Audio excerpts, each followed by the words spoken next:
Omni Edition Sports presents from Moeller Field in Garden City, Michigan. This is GCYAA Bronco Baseball. Hello and welcome. I'm Evan Chapman alongside Phil Henry and Ted Fournier. We have a wonderful game today, Mets versus the Tigers here for the championship of the GCYAA Baseball Garden City Tournament. And it was a round-robin tournament, and these two teams have come out on top to start to finish this tournament right here today. 7 innings of baseball on tap, and this should be a really great game. It's the nightcap. We just saw the Mustang game finish up, and the Tigers came out on front there. They beat the Pirates 5-4 with the tying run on third base. An exciting game. So what we're going to expect in this championship game is to have, that same type of excitement as we're getting ready for that first pitch. And we had some wonderful pitching performances in that game that we saw earlier today. A lot of strikeouts.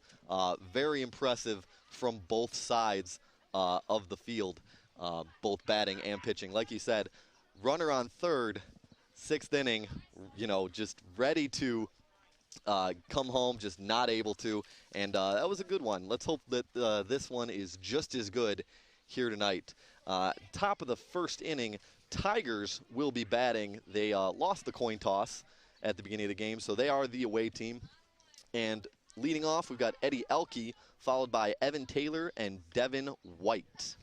For those of you watching, we have a little delay. Umpire at home is Mike Potter, and there's a little discussion going on between the Mets catcher, the Mets coaches, and the Tiger batters are swinging. Looks like we're going to have a couple lefties to start the game here, but the delay on the screen is the umpire. There's some discussion, and you can only speculate that the catcher's involved, so it may have something to do with equipment. He's flexing his thumb. Not sure if he's injured, he's having a problem. Well, we can't know, but looks like he's walking back out behind the plate. Looks like they're just about ready to go for the first pitch here in this championship match between the Tigers and the Mets. Looks like Connor Kerrigan's going to take the mound for the Mets. Right-hand pitcher. He's tall, lanky. Looks like he's got just a little bit of a hitch in his delivery when he goes, to the full back, full wind-up position. Little deception, keep the hitters on their toes. Elke steps to the plate. Lets the first one go by him. Elke, a small left-hander. Cocks the bat high over that left shoulder. Takes a strike, 1-1 on Elke. He thought about it, he just couldn't let it go. He took a half cut with his wrist, but stopped the bat. The pitch. Swung on and fouled back to the screen. Kerrigan bringing the heat here to start this game. This game is played just with the little older guys. They're playing high school rules. The bases have been moved back. Lets it go, and that's a punch out for Kerrigan. Elke goes down. Taylor up to bat. And Mike Potter definitely is letting the balls and strikes be known all the way over here. Some umpires are, what was that? And there's no question when Mike Potter makes the call, he's really ringing up those strikes today. And you know what? That's good for us. Sometimes you can get a little confused, forget the count. It's good for us. Let's hear it. A little bit high on that one. 2-0 on Taylor. That's the confusing part, right? He can scream or yell or say it silently, but those high strikes, he called the first one high, and the second one he let go. Swung on, popped up. Pitcher has a little collision, able to make the catch. Taylor flies out. That's a... Well, there's a basic play where that's not the pitcher's ball, that's the shortstop's ball 1, third baseman's ball 2, and then the pitcher's supposed to back off, and none of them backed off.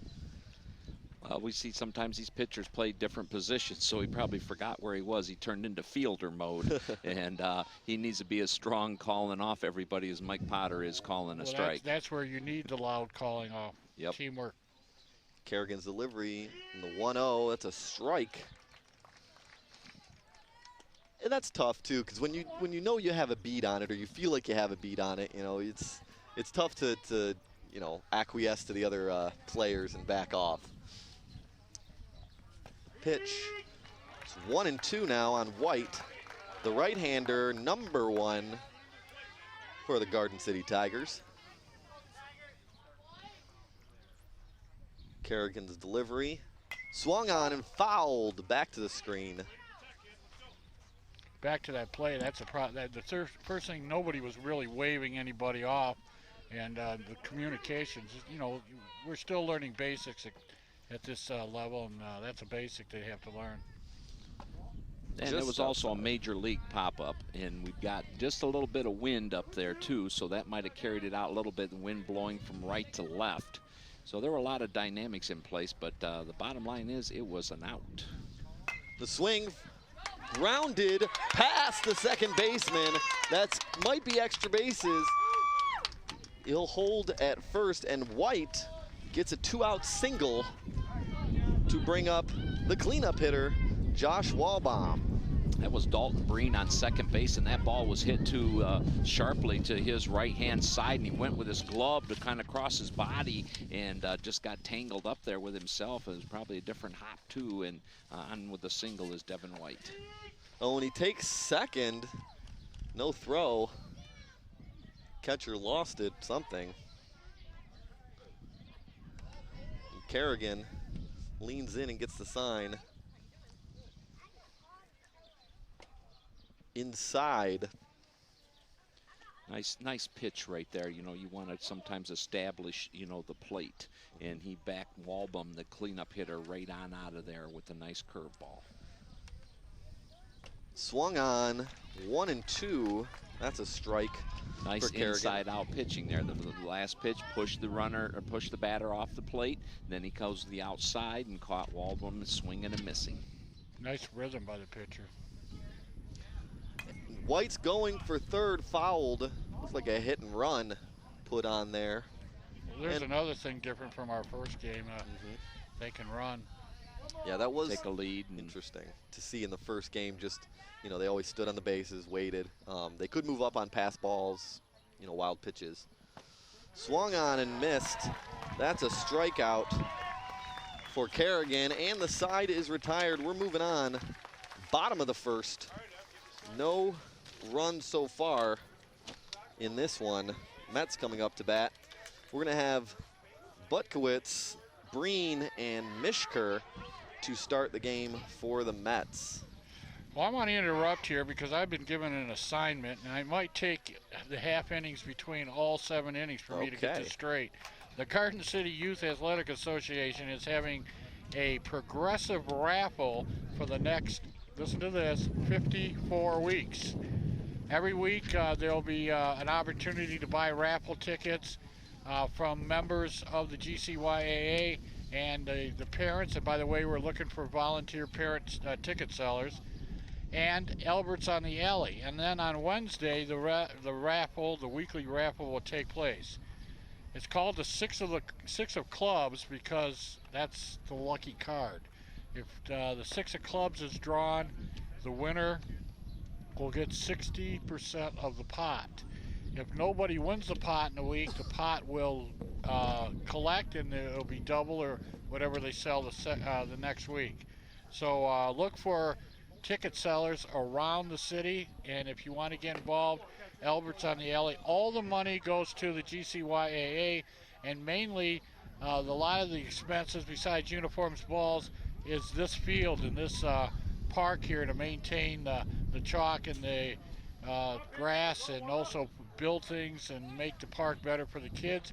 They've been in business 60 years, and they want to maintain the best program in the area for kids. So we'll talk about it later. The 6 of Clubs raffle, GCYAA.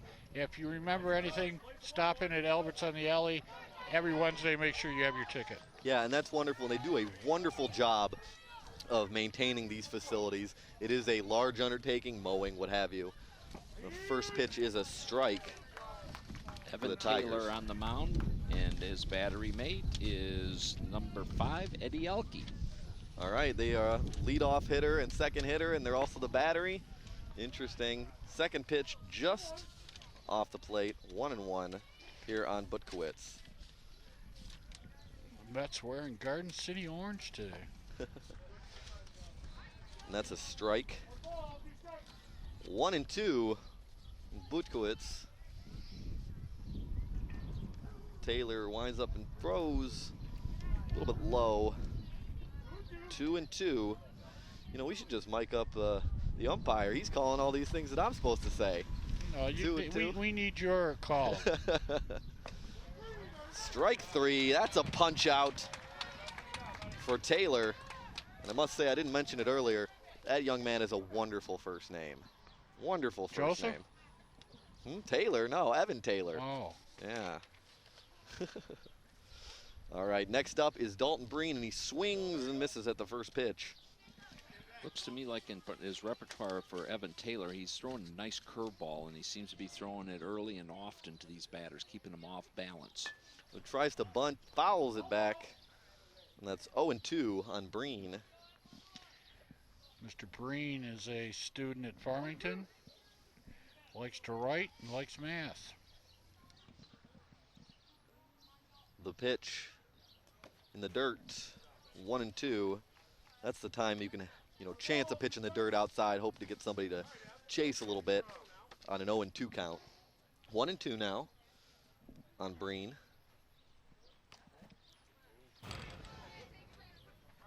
Outside, 2-2. Showing a nice eye at the plate. I think you made a good point of that, Evan, that he was trying to throw his out pitch, trying to catch him on something on the outside, but Dalton Breen was having none of that. Another one in the dirt. Full count now on Breen.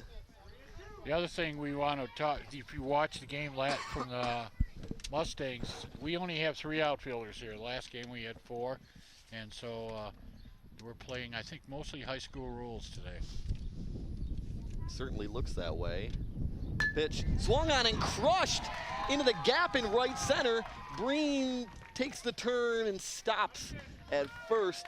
It's a 1-out single into the right field gap. Very nice piece of hitting. You can really hear it with those aluminum bats. They really make that nice ping sound. I hope we got real good audio with that in the truck. I don't know if we did, but that sounded real good. That's the worst sound in baseball. Give me that wood. Oh, yeah. You young guys. One thing, in your voice, you thought that, I can tell you thought that ball was going to the fence, but that grass killed that ball. As soon as that ball hit the grass, it just died out there in the outfield. Oh, yeah. Peyton Mishker up now. He sets a dribbler to short. 1 out at second, and they don't chance the throw to first, so they get the lead runner, Breen, on a fielder's choice. Mishker goes to first. And I'm pretty sure that's Devin White down there at shortstop. I've been trying to get a good look at his number, but he batted third for the Tigers, and he looks like the infield general there. And he did a really nice job. He waited for the right hop on that. Mishker goes. And he was definitely looking for a strong throw over to first. He was a little disappointed that the second baseman wasn't able to turn that. No throw, so runner at second now after the steal. Swung on and fouled there by number 11, Connor Kerrigan. Mishker is not going to stay at any base long. He was off on that one. He wants to get down to third. The only problem is you don't want to make a third out at third base. Right up the shaft. Fouled over the screen. That bounces dangerously close to somebody. But thank goodness nobody got hit with that one. You see our cameraman didn't even flinch on that? Oh, that's Jason Merrow. Steady as a rock. Jason Merrow up there manning the camera behind the backstop. The pitch, runner goes, hit well into the left center field gap. It looks like we're gonna get 1 run to score. Kerrigan cruises on into second. It's a 2-out double, and the Mets are on the board.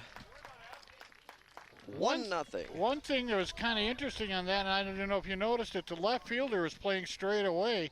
The center fielder was way over in right center, and there was just a huge gap. and that's exactly where the ball got. Nobody had a chance at that ball. And they were playing Kerrigan to go the opposite way.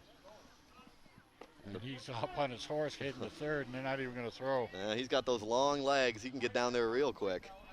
And that could have been just bad positioning right there, you know, without having the outfield set properly, or maybe they were trying to pitch Kerrigan to the outside and the ball actually got, that one is going to be foul.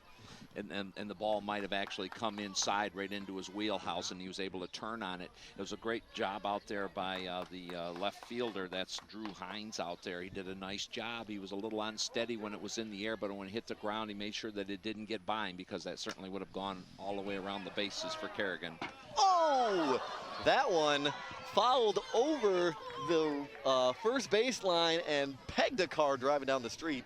That's a good sound. He gets an extra grade for hitting a moving target, doesn't he? Well, it'll be on Judge Judy next week. So that was Derek Burns fouling that one off. He's looking to bring Kerrigan in from third, and I thought for a second that was going to hit Dan York's truck, and I was going to laugh a little bit if that happened. Well, you get extra points if you hit Dan York's truck and it already hits a dent and it's there. All right. Outside on Burns. Burns, once again, these guys at this level showing real patience and a real good eye as Evan Taylor's trying to work him in and out. Swung on, belted straight at the center fielder who makes the catch. So the Mets will settle for one here in the bottom of the first. It's 1-0 Mets going into the top of the second, and the Tigers will be back up. It'll be Hines, Kelly, followed by Cogsworth. We got an instant replay of the ball coming over here, missing us, and hitting a moving target going down. What road is that? That's Birch Lawn. All right. Birch Lawn. You know, just a game of inches. It's always a game of inches. That one would have gone right in. They had the window rolled down. It might have gone right in the window. Then the driver could have made a one-handed catch, and we could have had top 10, Sports Center highlights, courtesy of Omnivision TV. And knowing Dan, that highlight would have been into Bristol, Connecticut by the 7 o'clock show tonight. Oh, without a doubt. All right, Kerrigan comes back to the mound here for the Mets. And apparently we got a plane shot now. Hey, now that wonderful. plane shot's getting famous. If you watch the highlight tape of the last 30 years, they've got a few plane shots on that highlight tape. I don't even understand how that started, honestly. The camera people they have a really short attention span, and they have to always shoot something that's moving, and if everything stands still, you could lose them. So the director always gets them to get planes and stuff so that you can keep them around. Oh, yeah. It's keeping them in the game. Yeah, you got to keep the camera people. You got to keep them on the balls of their toes. Exactly. Entertained, Keep them from being flat-footed. I've been one of those camera guys plenty of times, and I always enjoy it. We mentioned that. We mentioned that about you. Oh, yeah. Well, Phil did. I didn't. I'm getting a hand signals from a camera guy. He's giving me the cutoff sign, like, stop talking about me. Spencer Fraunfelter. All right, Drew Hines up to bat. Kerrigan back to the mound. His first offering was a ball. Kerrigan, really an imposing figure out there on the mound. All arms and legs, but he comes from, when he gets into his windup, he actually crouches down low and has a lot of arm whip. Nice pitch right there on the inside. 1-2 on Hines. Drew Hines, don't get in the corner with him. He's a hockey player. He'll fight his way out.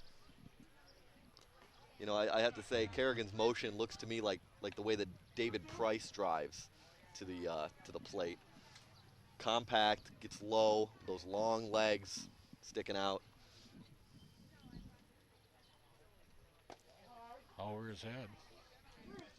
So that's 3-2 now on Hines. Very patient in this at bat.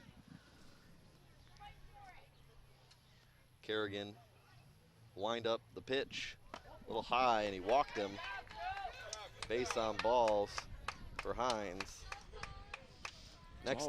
Always been a bad omen to walk the leadoff batter in virtually every game I've ever watched. So let's see what happens here as Colin Kelly steps in. And Kerrigan bluffs the runner back to first. like we were saying earlier, they can steal in this league, so it'll be interesting to see that dynamic. Swung on and fouled. Oh, and almost a good catch by the man in the salmon-colored shirt. Didn't quite come up with it, though. I think he lives down the street from me on Pierce. Definitely Pierce. That was definitely a Pierce move right there, because you notice how he was preserving the Slurpee in one hand and bare-handing it with the other, and almost once again, you know, Omni Edition might get the top 10 highlights if we keep going. Swung on, hit over the shortstop's head into center field. That'll advance the runner, and that's a single for Colin Kelly. Drew Hines had to play that one real cautiously to make sure that it got in there, so he was halfway between first and second base, and he might have been on a bang-bang play. He might have been able to be picked off. Able to make it in safely, though. And up now, we have Cogsworth batting. Swings at the first offering from Kerrigan. Cogswell up here, you know, that was one of those things where he just waved the bat and he was hoping, you know, to make contact. Cogswell, swing again, dribbler down the third baseline, and that's a tough throw, but very well made from the third baseman. I believe that's Mishker out there at third, but very nice throw, not an easy one. And Cogswell is out. He doesn't get a sacrifice, but that's as good as a swinging bunt right there. And absolutely. He moved both runners up. Good, solid, fundamental baseball. Absolutely. It was a great play by the third baseman. We believe it's Peyton Mishker at this point, and he did a really great job. The runner's approaching from his left. He stayed down on that ball, and then he came up, realized he couldn't make the tag on the runner passing him, so he made a nice throw over to first base. And that's a strike on Payne. And that's 0-2 on him. Cogswell was out and really was able to move the runners over. That's wonderful for the Tigers. Still 1-0 Mets. Tigers looking to even it up. They got runners at second and third right now with 1 out. Ball high. First base is open, so walking would just add another runner. Mm-hmm. Yeah, William Fickett in the on-deck circle. He's the 9th hitter. Everyone gets to bat, so he'd be 9 out of 11. 2-2 on Payne. The only problem is in baseball, you want to go after number 8 and number 9, you know. I mean, it's not that they can't do it, but usually that's where you can, the pitchers can really feast. Strike 3, punch out for Kerrigan. And there's 2 outs here in the top of the second. And that's just what you just talked about, Ted, right there. You know, swinging strikeout, you know, not allowing him to put the ball into play. So that's the game within the game there is, you know, if you're, obviously if you're a Tiger fan, you wanted the ball put into play. You're a Met fan, you wanted exactly what happened, the swinging strikeout. Yeah, and that's a good job by this young man on the mound right here. You know, getting a little bit of trouble, a little hot water, able to work out of it so far without a run scoring. Well, we'll see here, a little swinging, and past the third baseman and into left field. Play at the plate, thrown, unable to be handled by the catcher, and 2 runs score. And Fickett makes it all the way to third. And heads up by William Fickett as he races into third base, and that ball just exactly what you want. Put the ball into play, and this one went right underneath the glove. It didn't come up for that big nice hop for Misker down there, and an error right there, but 2 runs are plated, a big 2 runs, and that leadoff walk that we talked about did come back to haunt the Mets now here in the top of the second inning now as it's 2-1 Tigers over the Mets. Kerrigan's first offering outside. And that was a no pitch as the Mr. Potter, the umpire, was walking away. The thing on that play, it looked like Mitzker, as he was coming in, glanced at the runner coming in at third. I thought there was a little, his eyes just got off the ball and went toward the runner. And that was the third out. That was a perfect play the Mets were trying to get. And I think just taking his eyes off the ball and looking at the runner cost him. And we saw earlier he made a nice throw to first, so we know he can make that play, make that throw, and not an easy play throwing all the way from third to first. Well, that's why the coaches yell out on that play. The plays that they don't want you to think about anything else but the play. Right. And he actually looked at the runner, just glanced at him, and the ball was by him. Well, and at this age group that we're talking about here, the 11 and 12-year-olds, is kind of important to coach them that way too. Is what's going to happen if the ball comes to you, and that's what they should be thinking about virtually on every single pitch. Is Cameron Lovier strikes out, and be the third out of the inning, but not before damage was done. But I would think part of coaching, you know, not only are the fundamentals, but each one of the guys, you know, to keep them in the game is between each pitch. What are you going to do if the ball comes to you, and then what, you know, what's your play at that point? And easier said than done sometimes, and that may be a classic case of that. Well, you're 100% right, Phil, because a lot of times you have a lot of practices, and these guys play for an hour and a half or 2 hours on the off night. But a lot of times the most important coaching goes on during the game. And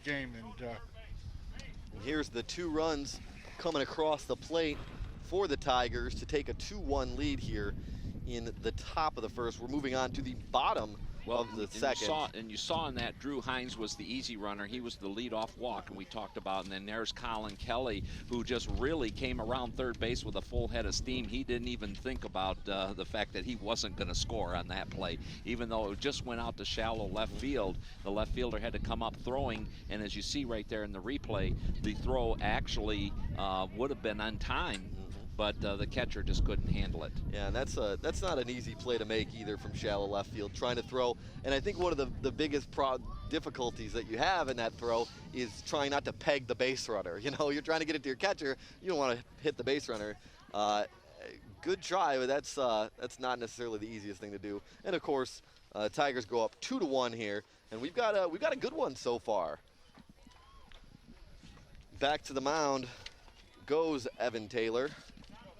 And first up here for the Mets, Caden Repas. The first offering is a strike from Taylor. Caden's got that classic stance there, you know, kind of a Chico Fernandez, Ted, if that rings some bells. Remember Chico Fernandez? Yeah, you know, I think, I'm not sure where Chico is today, but if I was Dombrowski, I'd give him a call. He could probably still put in a couple innings. That's absolutely right. Oh, jeez. All right. And you know, our partner over here is really we're hurting him with our 1960s and 1970s reminiscence. I was going to say, you guys are dating yourselves. So let's just continue to just jab at him the whole broadcast. If that's how I have to be initiated, I'm okay with it. 3-1 now. We're willing to teach you baseball history. Okay, I'm all right with that. I never got that. My dad was never really into baseball. If we mention a name and it's beyond you, we'll explain. Okay. Yeah, and get ready for a Rocky Colavito reset. Hey, bow your head when you say Rocky. 3-2 now. Taylor. The wind up, the delivery, strike, and wow, finishes the strikeout, does the catcher right there. That was a really vicious breaking ball by Evan Taylor. Absolutely froze Caden Repas at the plate, and just broke in right at the knees. He comes back with a strike to Hamley. Now it'll be Hamley, then Brewer in this inning. Bottom of the second. 2-1, Tigers on top of the Mets. And the wind blowing here from right field to left. That one's a strike, and absolutely put Hamley on his butt. He thought that one was inside, must have curved back out over the plate. That was your major league. That was your major league Sir Charles. That thing just bent right in the plate. Well, you know, Evans started that one at third base, and it broke in from there, and you know, just pushed down Hanley right to his knees, and then broke back across the plate. Right on his keister. That would have made Dave Rosema proud, wouldn't it? Brewer up to bat now. Oh, swings. Well, I was more thinking Burt Blyleven. Should be in the Hall of Fame. 1 and 2 on Brewer. Best curveball in Major League Baseball. And you've got to like how Evan Taylor's just come right out and showed a lot of command. And there's another high, hard one right at the eyes. Now he owns that plate. Let's see what he does with it. Right there. Strikes out the side. 3 punch-outs for Taylor. Like I said, I like this kid's name. Evan Taylor getting it done here so far for the Tigers. Still 2-1, Tigers over the Mets. And we're moving on to the top of the 3rd inning. Tigers will be up to bat in this one. We've got Garrett Anthony, then we go back to the top of the lineup, Eddie Elke and Evan Taylor, the battery, going to bat 2nd and 3rd in this frame. Yeah, it was the Mets in their part of the lower part of the 1st inning that they scored first on that double by Connor Kerrigan that brought in the first run of the game, gave the Mets a lead, and then coming back in the 2nd inning on a basically an error with 2 outs, William Fickett drove one right underneath the wickets of the 3rd baseman Mishker down there, and then hustling home with the 2nd run in that at bat was Colin Kelly, so that was a 2-run error down there. So it's 2-1 here heading into the 3rd inning. They're very tightly played. These are 2 evenly matched teams that we can tell right now.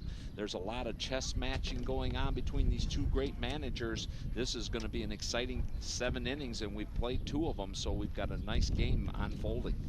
We've gotten some pretty impressive performances so far from the 2 pitchers on either side.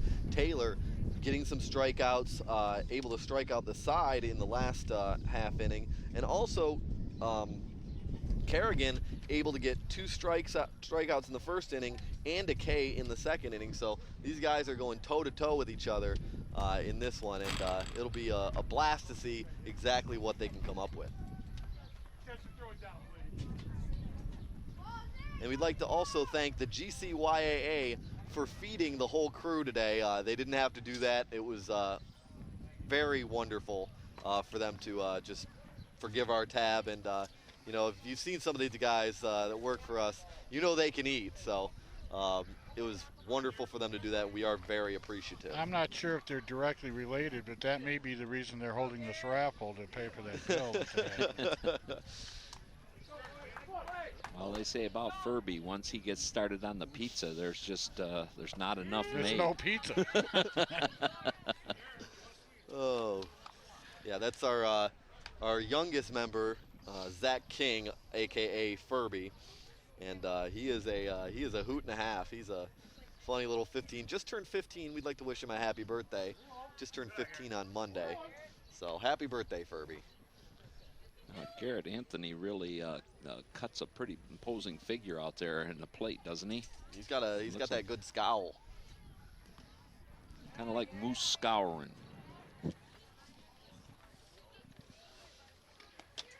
We're gonna just keep naming names until he kicks both of us out of here. 2-1 now on Kerrigan. I'm just gonna ignore it at some point. I have nothing to say on the subject. I don't know who that guy is. So, whoa, that one sends Anthony down. He has to duck under that. So that's 3-1 now on Anthony. Well, you need to have the baseball encyclopedia handy when Ted and I come on the air. They're set me in front of a computer with Baseball Reference, and that's a walk for Anthony. Very nice at bat by Anthony right there. He cuts a really big figure at the plate right there, imposing himself, and he's a pretty big target. And just there was a lot of respect shown by Connor Kerrigan, maybe a little bit too much, and he never really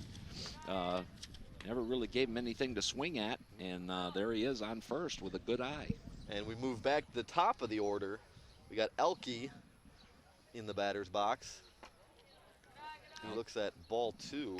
Elke struck out his first time at the plate, seeing Kerrigan, and there's a little timeout as Kerrigan is starting to, his pitches are high right now. He just doesn't seem to, it's not the plates moving around him, he just can't seem to bring the ball down into the strike zone. Pitcher gets a little winded. They don't, their release point changes, and they're not bending in as much. And a tall pitcher like himself, if he doesn't really follows through and comes down, that ball will be released high and it floats up there high. Well, I think that's perfect, Ted, because I guess what you look at is with, you know, his lankiness, he probably has a lot more moving parts in exactly what you just said. And mind you, I mean, he's a big, tall kid. Usually these big, tall kids are up on a mound coming down at you, you know, like Randy Johnson or somebody like that. They're on the mound and they're coming down at you. He's standing flat, and if he doesn't really come through, that ball doesn't come down. And there Anthony stole second, and now on a wild pitch or a pass ball, whichever. He's on his horse, and now they're going to send him in. The throw from the left fielder will not be in time. That's a run, and I thought that was a wild pitch. I don't know what. Well, you're the official scorer, so it ain't nothing until you say it. We can disagree with you, but you're the man. I think he walked him. Now that I'm looking at my scoring, he must have walked him. So Elke takes a walk to first and then steals second on the throwback. Yeah, he walked. Okay. He walked, stole second, then he stole third, and then there was an overthrow of the third baseman, and then he just kept right on his horse. You heard the coach yell, "Go!" And there's a nice fly ball that's going to drop off the glove.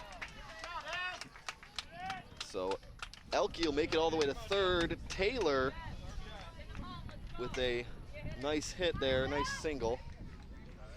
So 2 runners on, and it is 3-1 Tigers over the Mets so far. And I don't think we have an out so far in this inning. Nope. No outs. White up to bat, the number 3 hitter for the Tigers. Swung at a low-flying airplane. That one was high, and he went after it. Swung on and ripped to short. Elke will come in safe at first. The ball gets away from him and safe at home, so that's 5-1, 2-run score there for the Tigers. And that was a really hard hit baseball right there by Devin White, and it was just gobbled up the shortstop. Derek Burns over there at short, and he stayed down on it and then just made a nice throw, barely missing getting White out. But boy, the hustling runners. They take second there. Took advantage of the slowness of the play, and 2 of them are plated. Okay, so White takes second there. And no outs here. The top of the third. Kerrigan still pitching. Gets a strike there on Walbaum. 0-2 now on Walbaum.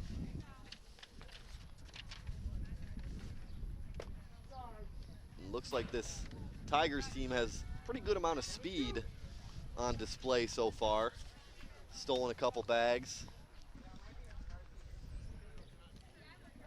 Well, I would say more aggressive than actually, you know, really flying around the base paths. They've just been super aggressive, and they've taken advantage of plays, and that's a lot of it's going to be the coaching itself, you know, like, you know, getting up, get moving. At this level of baseball, one of your most important positions is catcher, because if you walk or somebody gets a single and the catcher is having problems that day, he's on third immediately with 2 pass balls, and pass balls have aided in these bases so far today. Kerrigan's delivery outside to Walbaum. Catching is one of the hardest positions, A, to develop, and B, to maintain. Foul ball. But it's the quickest way to college scholarship in the pros, because if you can play that position, the managers and scouts want you. Oh, I believe it. Well, and there comes a certain point where you can control a lot of the game from back behind that back behind the plate. That's why a lot of major league managers are ex-catchers. Well, exactly, and you can, you know, from that point, you know, you can start positioning people, you know, where, you know, the infielders, you can almost be a manager on the field as you develop if you stay with that position at a young age right on through what you're talking about, Ted, into the college and so Walbaum walks. pro level. Hines up to bat now. He walked and then scored a run. Ballbaum just trotted down the second inning. second. Very, very aggressive here from the Tigers. Well, at this level, the catcher's not going to throw it down there because the runner at third is going to. There's a lot of coaches who have the guy going to first and just keep going, because you know, you're not going to get that. You don't want to throw the ball around the infield a lot. And White over at third, bluffing, coming home. I think he's trying to, I don't know, catch Kerrigan napping or distract him somehow. I think it's more the distraction part, Evan. I think that's important as he's doing his dance down there. Nice big cut by Evan Hines, but couldn't catch up with the high heater. 1-2 now on Hines. Still do not have a out in this inning. Runners at second and third, and that's a strikeout. So Hines strikes out, and that's one out here in the top of the third, and that's got to make Kerrigan feel a little better. Colin Kelly, though, ripped a single off of Kerrigan, his only time at the plate. He swings at the first pitch and fouls it back off the screen. Good heads-up play there by the catcher for the Mets. Mishker. Yeah, caught it off the screen. That was impressive. That's 0-1 or 1-1 now. He's safe at home. Wow. That's not an easy play. Either way, whether you toss it to the pitcher or take it yourself, he was coming home with a full head of steam, and it is 6-1 Tigers. One out, the top of the third. That was just plain aggressiveness right there, and some speed too, because all along, you know, he was Devin White was given the problems over there back and forth, and then, you know, once again, you got to be breaking just at the right time, and the catcher did about all he could. Pitcher did a great job covering home, but I don't think he could have even thrown it to home to try and get the tag. He had to do what he did, and Devin White slid underneath for the fifth run of the inning. So Wallbaum goes to third, and Kelly is, actually fourth run. Yeah, Kelly's still up to bat here.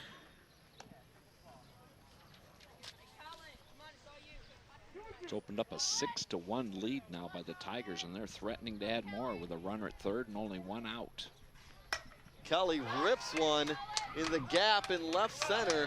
The ball hits the turf and dies. That'll be a relatively long single for Kelly, and that'll plate another run. Wallbaum comes around to score, and it is 7-1 Tigers now, with one out here in the top of the third.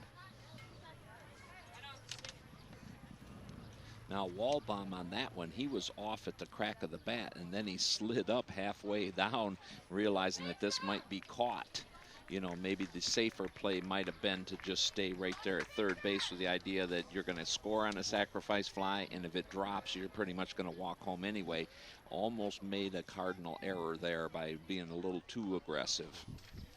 Got a pitching change coming here. It's number 3 for the Mets. That'll be Joe Butkowitz, the leadoff batter for the Mets. And now he's coming in to pitch. He's taking a few warm-up tosses. And the umpires just they just kicked Tyler Coswell out of the batter's box. He was raring to go. They've gotten plenty of hits this inning, and I think he was saying, I want one too. Well, they get in a hurry. They want to get up there. Well, I believe it. The impatience of youth, right? Well, the Tigers have been pretty impressive with all their at-bats. They've shown some real patience at the plate. They've waited out Kerrigan at times, and then Kerrigan lost control of the strike zone momentarily there, and that lapse has really cost him, you know, with a couple of walks, and then the aggressiveness on the base paths, and here we are now 7-1. Kerrigan is now at first base, and you look in his eyes and you look at his the way he's kind of walking around there, he's stunned. He didn't get a lot of defensive support behind him. I thought he pitched well, but he could have been out of a couple innings a lot sooner, and he didn't get a lot of support, so he shouldn't feel too bad. There goes the runner. And this is kind of one of those situations in sports where you just say short memory. You know, have a short memory, forget about it. But if you look at him, he's down right at the moment.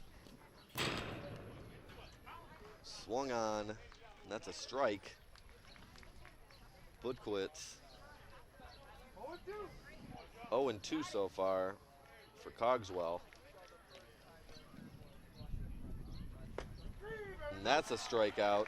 So Cogswell comes into the game, or excuse me, Budkowitz comes into the game and strikes out the first batter he faces. And looks in here at John Payne, who's going to be batting. The number 8 batter in the lineup. Swings at the first pitch and rifles one between third and short. It rolls almost all the way to the wall.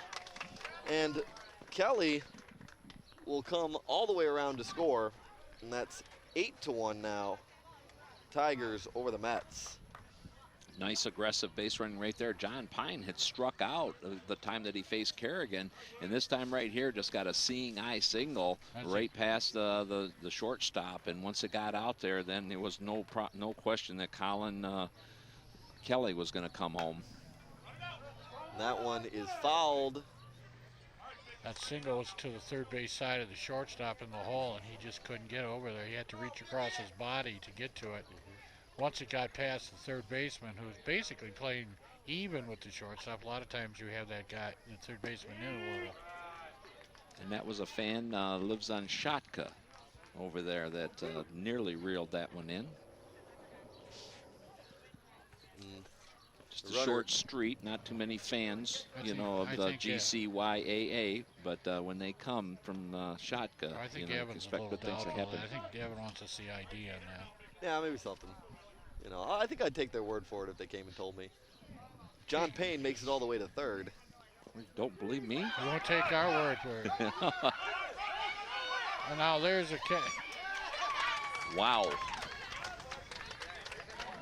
Right there was Fickett made it. Classic. All you had to do is throw it down the.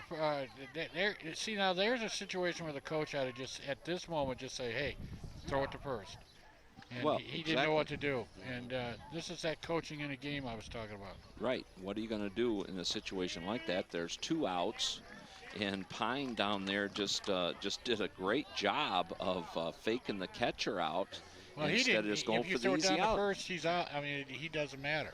Yeah, the inning's over. Yeah, you got to know how many outs. This one ripped past the second baseman into right field, and that'll score 1 and 2. Come around to score. I think Fickett took second there on a steal, and that's, oh geez, now I need to count. What is that, 10-1? 1, 2, 3, 4, 5, 6, 7, 8, 9, 10. 10-1, Tigers over the Mets. And I think that's a 10-run rule here? I don't know. 9 runs is the difference right now. And we're having a little confab, little meetings. That's an end of an inning because we got 10 runs. That's what and we're going to take a break here on GCTV Omni Edition Sports. So we'll be right back with more baseball here from Moeller Field.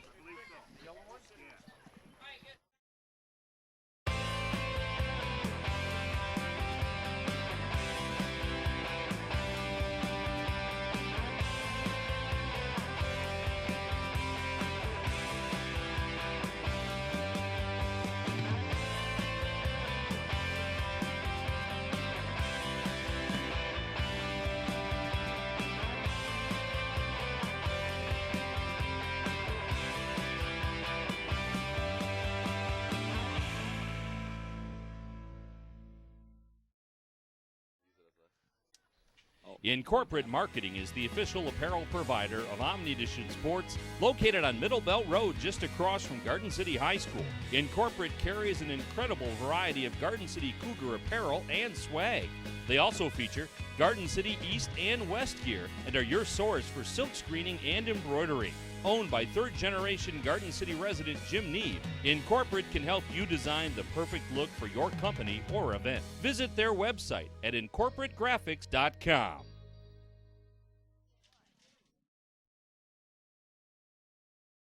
Welcome back to Omni Edition Sports here. We're at Moeller Field for the GCYAA Bronco Championship game, and we're going to the bottom of the third after a lot of runs were scored there by the Tigers in the top of that frame. I think just as an explanation, what happened is the Tigers batted around. They put 11 batters up, and when you batter around, that ends the inning. So they scored 8, batted around, and that was the end of the inning. So that was a pretty impressive performance from inside the batter's box by the Tigers. Well, they did it in a variety of ways, too. They were patient at the plate and drew the walk. They were extremely aggressive on the base paths. They showed speed, taking extra bases on some seeing eye singles, and then they had some sharply hit balls, too. So they scored 8 runs in a variety of ways. It was very impressive inning how they did it. And there were times that, just like the last play there that signaled the end of the inning, ball landed in front of the outfielder, and the runner at second just never stopped. You know, they like had a book on the throwing arms of these guys, and they just kept right on going. Really great inning. So in this frame for the Mets, we'll have Green, Stoddart, and Dekis going for the guys in orange. And that's a strikeout there. That's four batters in a row have struck out. The difference in the game, the Mets have not gone through the batting order yet, and the Tigers have gone through twice. Yeah, that'll pretty much sum it up for you. The first pitch from White there on Stoddart is outside. That's 2-0 now on Luke Stoddart. Mets have 1 hit, 1 run, and they've had 4 or 5 batters strike out. And that one's in the dirt. White, a big smile on his face after that one. But now he's a little more, changes his facial expression for that. And notice Evan Taylor starting to slow down just a little bit out there. That shows some real good presence on the mound, starting to slow himself down a little bit. And that's a walk. So 4 straight balls, and Stoddart walks. And if history is any indication, he'll probably take second on this pitch, wouldn't you think? Well, you're down 10, you got nothing to lose. Yeah, that's about it too. He's going to have a lot farther to run because Evan Taylor's going to keep him as close to the bag as he can. No pitch on that one. Time.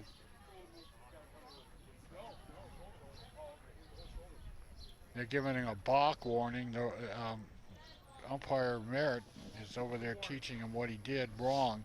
They gave him a warning, but the next time he does that, he will be called for a balk. So they get 1 warning. And, you know, I can't see any more balks, you know, anytime soon. You know, I had to watch the Tigers balk a couple of times last week. I'm sick of balks. I don't want to see one. Well, the old saying, what's a balk? I don't know, but I know what when I see it. Yeah. You were right. Runner takes down the second. Oh, I think we're all a little psychic so far. Phil, you called that one earlier. Oh, the bad sign, walk at the beginning of the inning, and you sure were right. Well, you didn't know Phil was a warlock, did you? No, I didn't. I ran in the Martian Marathon once. Oh, geez. I better stay on your guys' good side. We're really bad when we attack, Evan. Taylor delivers again. That was a meek swing. Yeah, it was sort of a bunt swing, like above your eyes.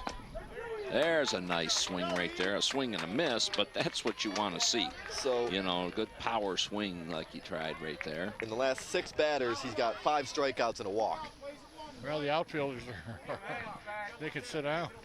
Yeah, I used to play soccer with a kid that played goalie, and the rest of our team was pretty good. And that one swung on and fouled back to the screen. The rest of our team was pretty good, you know, not necessarily only myself, but our goalie used to have nothing to do. So he used to always say, I'll pack a sandwich.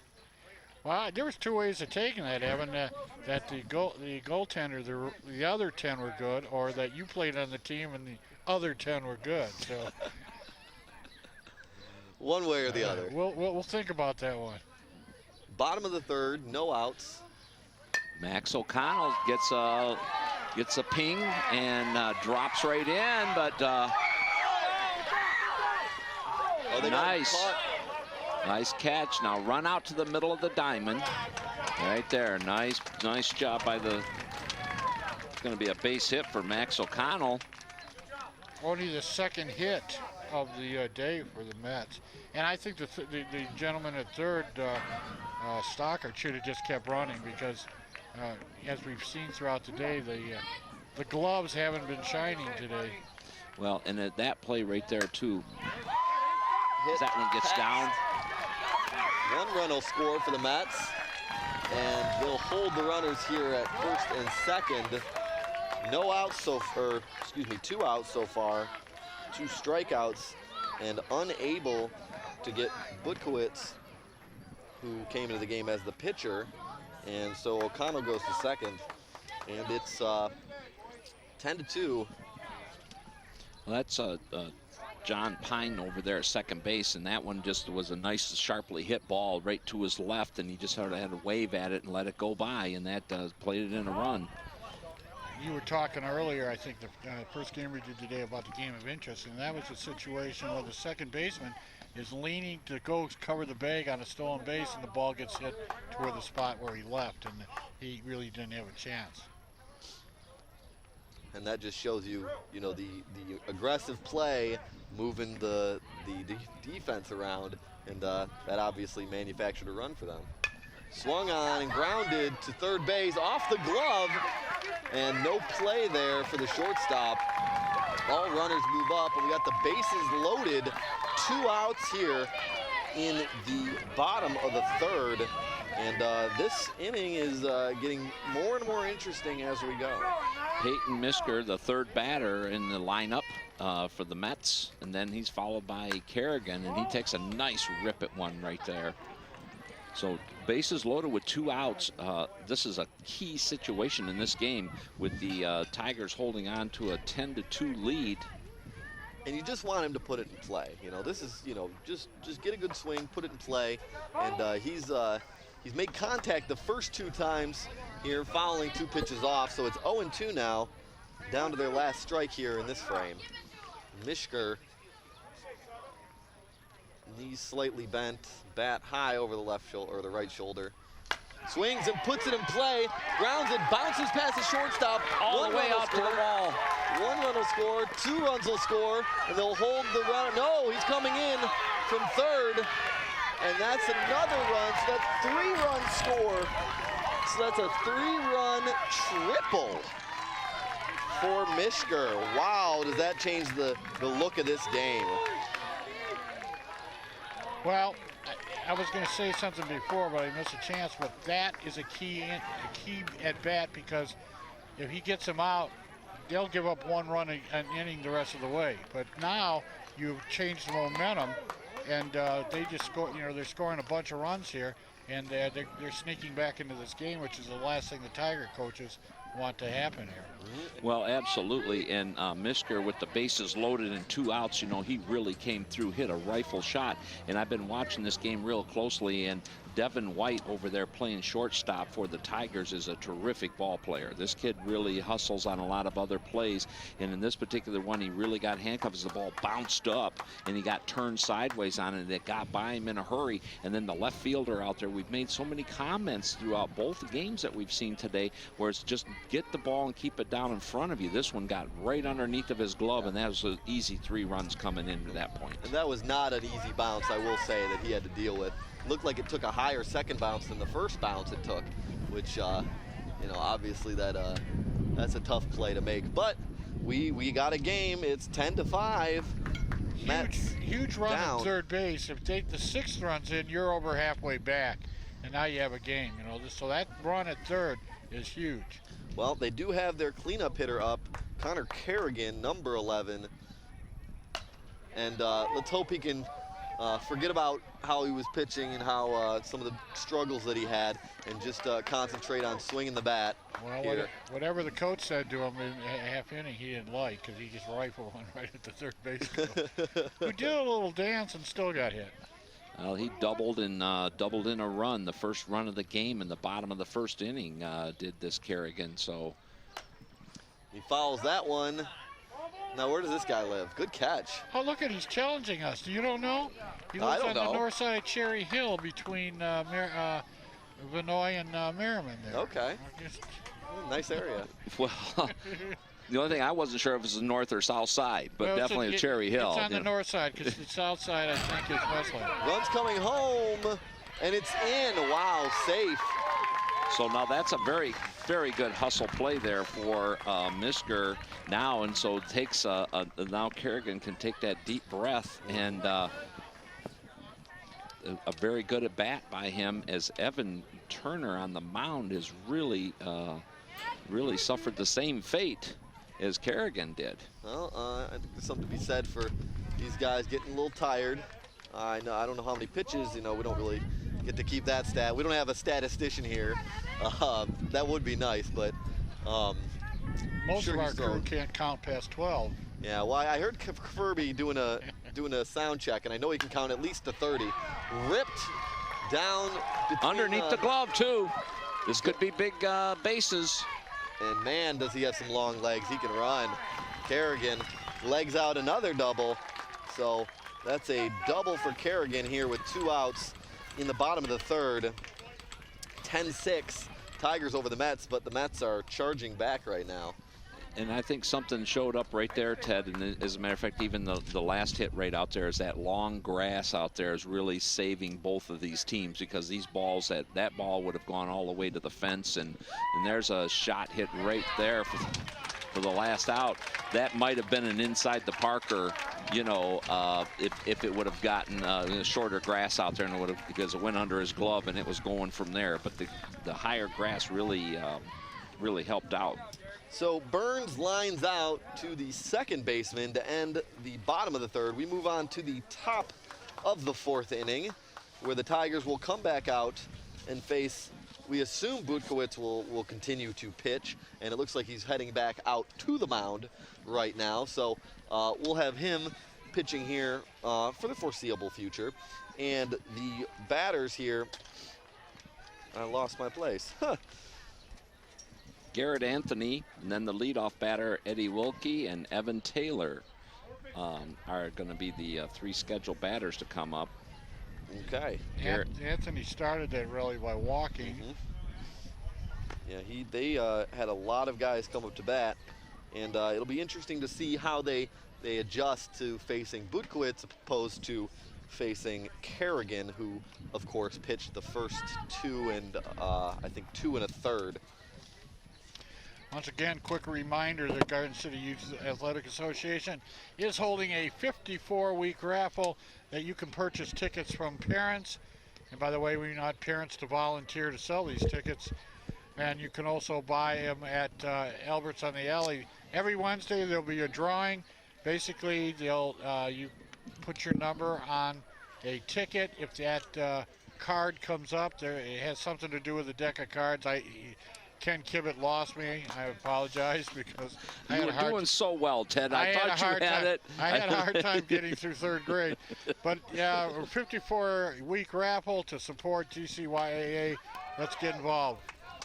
And Anthony grounds that one back up the middle, and is thrown out at first. So, well, I heard, Ted, that the 3rd grade was the best 5 years of your life. Yeah. I walked in very naive. I was shaving when I left. That's a tough skill to learn too. It's good to learn that. Talking about something about this game here. What a great stretch at first base right there to save that play. And I like how Butkowitz handled himself, too, when he fielded that right on the mound. Sometimes pitchers have a tendency to overthrow. He stayed right on it. He set himself, and then he made a nice throw over there and a great stretch by the first baseman. That was number 11 over there, Connor Kerrigan. Swung on number and 7. Crushed off the glove of the center fielder, and Elke will turn and hold at first. The ball comes back in, and Butkowitz stares him down for a second. That's first baseman Repas, Caden Repas. Was he looking into the sun on that one? I think he was looking directly into the sun. And that play became an adventure to Disneyland there. So 1 out so far here in the top of the 4th, and swung on and drilled. And Over that his was glove. over his head, all the way to the fence. And I don't think Elke really got a good jump. He wasn't sure if that one was going to be caught or not. So he'll be held at 3rd. So that's 2 on now at 2nd and 3rd here for the Tigers. And just continuing the hitting prowess that they've had so far. And the center fielder out there, he smacks his glove on that one. But boy, those are 2 shots that were really ripped. You know, we've seen a lot of infield variety singles, seeing eye singles, but both of those shots were really heard and hit hard. And when you're out there in the outfield and you haven't had much action, sometimes you get caught a little flat-footed.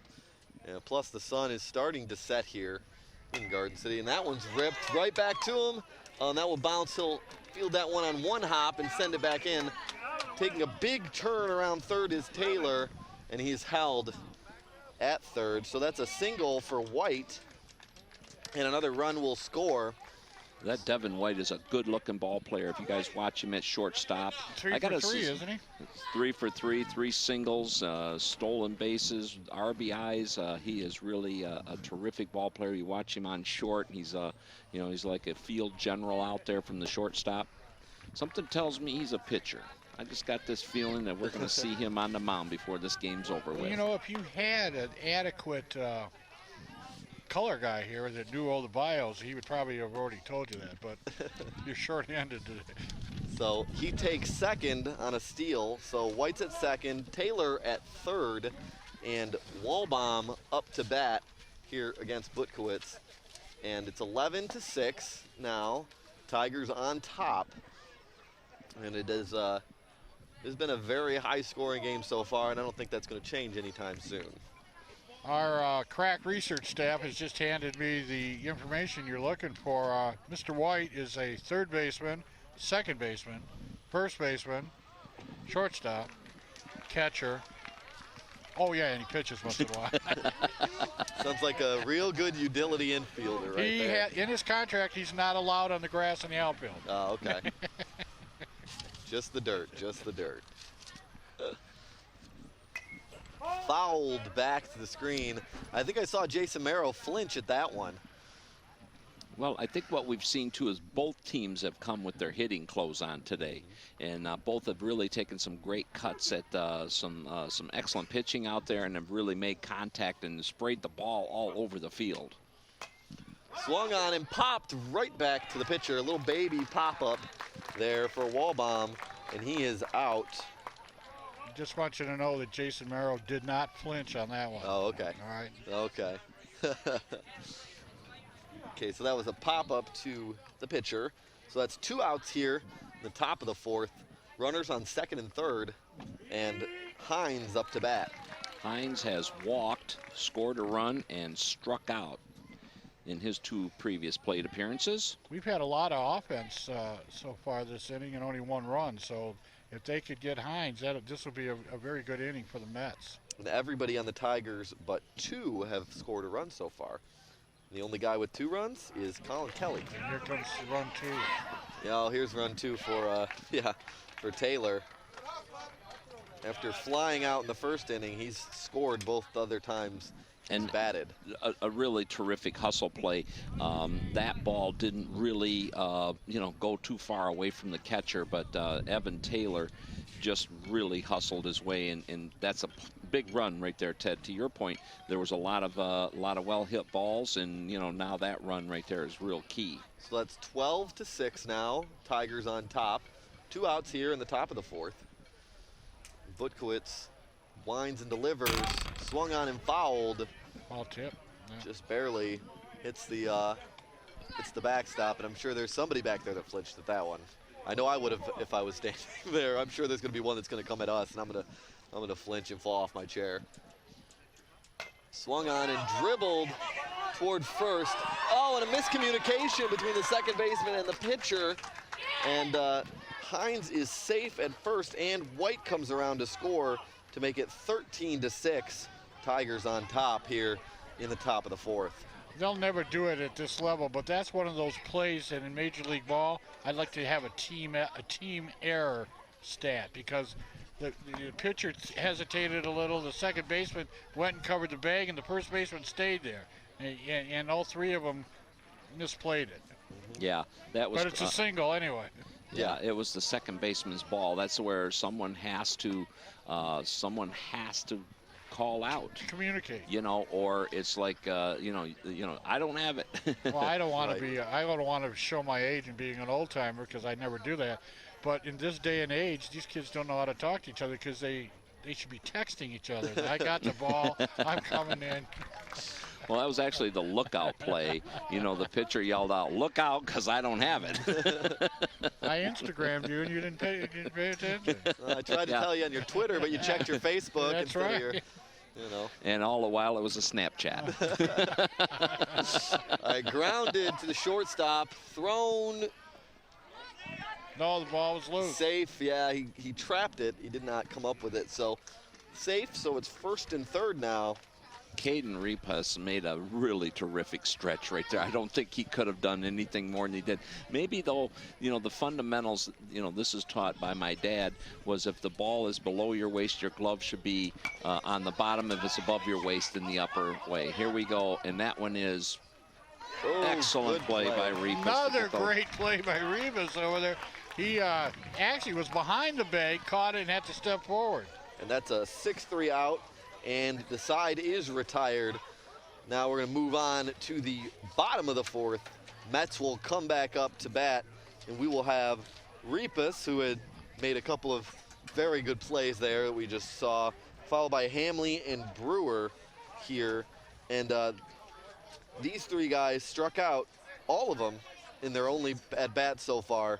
White, that was the 1-2-3 strikeout inning that he had earlier in this game. And it looks like we're going to have a new pitcher for the Tigers. It's going to be number 11, Josh Walbum. And he kind of comes out of a compact motion. Real compact, works from a stretch here in his warm-up tosses. What's this one? Mike Marshall-like from the Dodgers there? Yeah, I was just thinking the same thing. You know, if he threw a knuckler, it'd be Hoyt Wilhelm-esque. Oh, okay. Hey, yeah, all right. You, I know those guys. I have beers with them every once in a while. Mike Marshall, Michigan State product. Oh, all right. My mom would love him. L.A. Dodgers. Okay. 104 appearances 1 year. That's impressive. Studied kinesiology. That's all I know about kinesiology. Just want to let our viewers know we're here at Moeller Field, and we're at the Bronco Championship. And these two teams have played in a round-robin tournament. The GCYAA now has neighbors playing. Elm Park people play in there, Dearborn Heights and Wayne. But once a year, the Garden City teams in the GCYAA have their own championship. They played each other Friday night, Saturday, and this morning. The Tigers and the Mets were the survivors, and this is the championship game for Garden City from the Bronco division, and it's been a good one. A lot of plays, a lot of hitting, a lot of running, and we've got 19 runs so far today, and we're not finished. So if you can do the math, that's 13-6. Tigers on top of the Mets. Mets here in the bottom of the 4th. Interested in turning that around, I'm sure. Not interesting. You're not playing fair because you got Furby telling you, helping you with that math. I got nobody in my head. Oh no! And like I said, I'm not. I know Furby can count to 30, but that's about all I know about his math skills. In fact, a couple of times he's asked me for help with his math homework, so I know that he doesn't love that subject. Repas. Right there, hit by a pitch. HBP, that'll move him to first. Now what's that? Now, Phil, if you get hit by a pitch to start the inning, what is that? Is that a bad omen, good omen? Oh, absolutely. Usually it only happens in the 9th inning. You know, when you bring in the closer and he hits the first guy, then that's trouble right there. Is this Brewer at the bat here? It's Hamley, I believe. Number 12. Number 12, Jake Hanley. Darian Brewer in the on-deck circle. Yes. So, take second here. Reapus will on the pitch. And of course, Walbaum, the new pitcher here for the Tigers. Taylor gave it a good 3 innings and really pitched well. A few strikeouts. And that's a ball. 3-0 now on Hamley. Not had quite the command, I don't think, that I'm sure he's capable of. Walbaum. And there's a strike, and Reapus is able to take third there on the throw. So runner at third, no outs here in the bottom of the 4th. Walbaum, the pitch. It's a ball, and that has Hamley diving out of the way.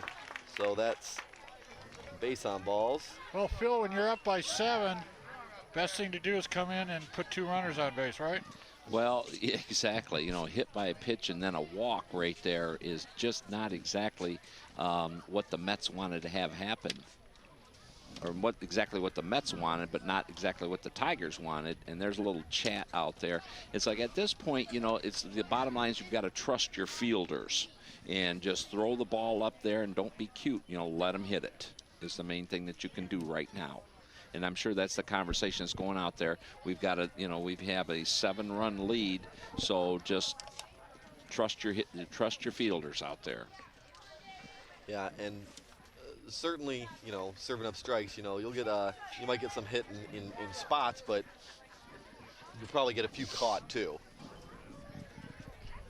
So Walbaum goes back, throws the first one in the dirt to Brewer. Well, sometimes, you know, these players watch what's been happening, and the pitchers, I think, are to the point that they feel that they almost have to strike people out because if they get a good lawyer, a lot of these pitchers could sue for non-support. And that's a strike by Walbaum. Right there, just kind of that you and the catcher, you and the catcher, you and the catcher, and you just kind of, you know, preach that mentality, get him throwing it back to the catcher. And that's 100% right. I mean, even with 2 runners on here, like I said before, they don't mean anything. Just, you need outs. You're to the point when you're up by 7, you just count the outs down. And we'll need a fair few more. We're only in the bottom of the 4th, so still got a lot of baseball to be played, and who knows what's going to happen? I certainly don't. I think, Phil, you were the psychic one. So if you have any inkling what's going to happen, I'd love to hear it.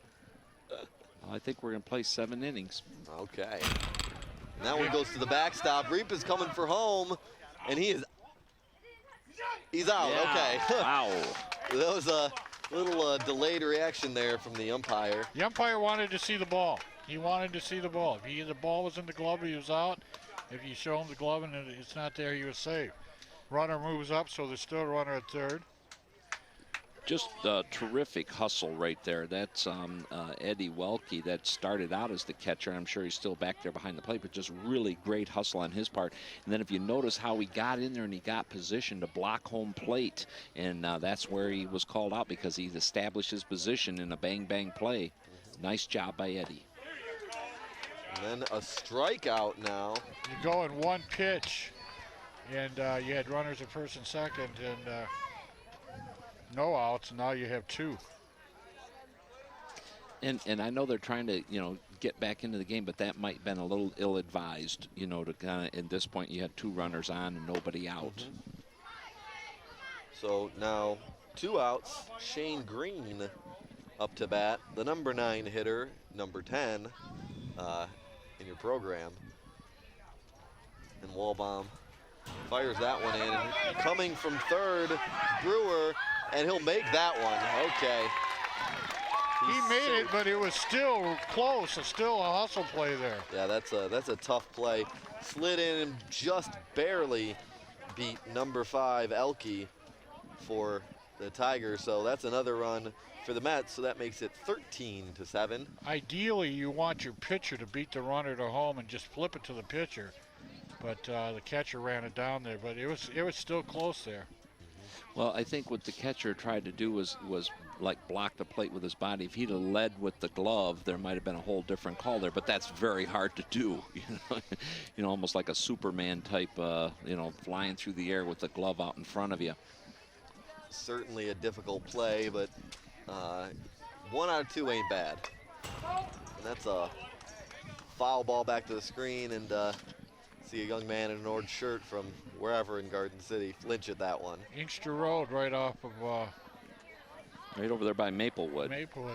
Yeah, I recognize him. Okay. Wall bomb. So I'm out mowing the lawn just the other day.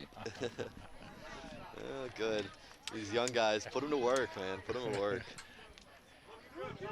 Yeah, 1 run in this inning. Jason Merrill hoping that he gets tied up when we go into extra. And I can just see him up there. He's not happy with you. And that's a strikeout for Wallbaum, so able to get out of it here in the bottom of the 4th. Moving on.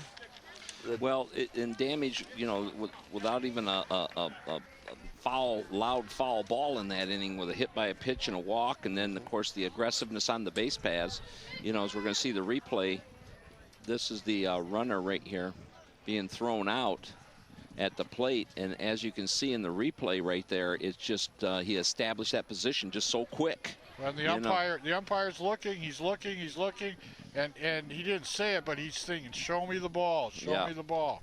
And if it's in the glove, you're out.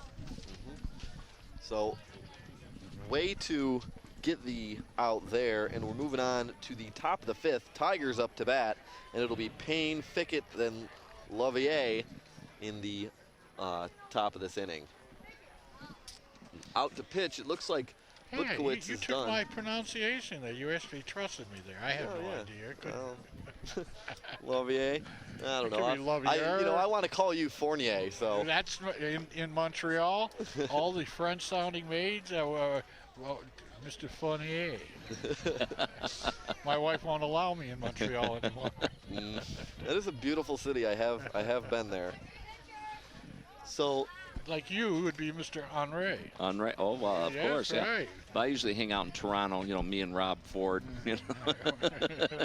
I want to party with him one weekend. And me, you, Rob Ford, and Dan York. I think we'd have a great time. I think so, absolutely. Pitching now for the Mets. Better alert the media is all I can say. Number 6, Derek Burns. Derek Burns coming in, pitching here. Does not have a hit yet in this game, lined out and flied out, but that has nothing to do with his arm, so we'll see what he does here from the top of the mound against the Tigers. Cogswell, Payne, and Fickett do up this inning, and this is the game within the game right here, where you are the Tigers and you're up right now 13-7. You had a 6-run lead, so obviously you want to add to your lead. And then if you're the Mets, this is really important for you to, getting late in the game, that you start establishing that you can stop their offense. The Mets have to hold them. They need 1, 2, 3, nobody scoring, and chip away at it. They've chipped away 7 runs on this, and they have to chip away some more. So it is 13-7. Tigers on top of the Mets. And there's a lot of baseball left. And remember, the Mets are the home team. They have the last at bat, in this 7-inning contest, the championship contest here. First offering from Burns is high. Payne up to bat. He's struck out and scored a run so far today. I think this is Cogswell. Took a strike right at the knees. It's if he's not a low ball hitter, he wasn't going to swing at that one. No, you're right. It is Payne. That was a healthy cut there. But if I wasn't wearing sunglasses, I'd wink at you. Oh my gosh. Payne takes another one in the dirt. That's Burns. Looking to definitely end this one quickly.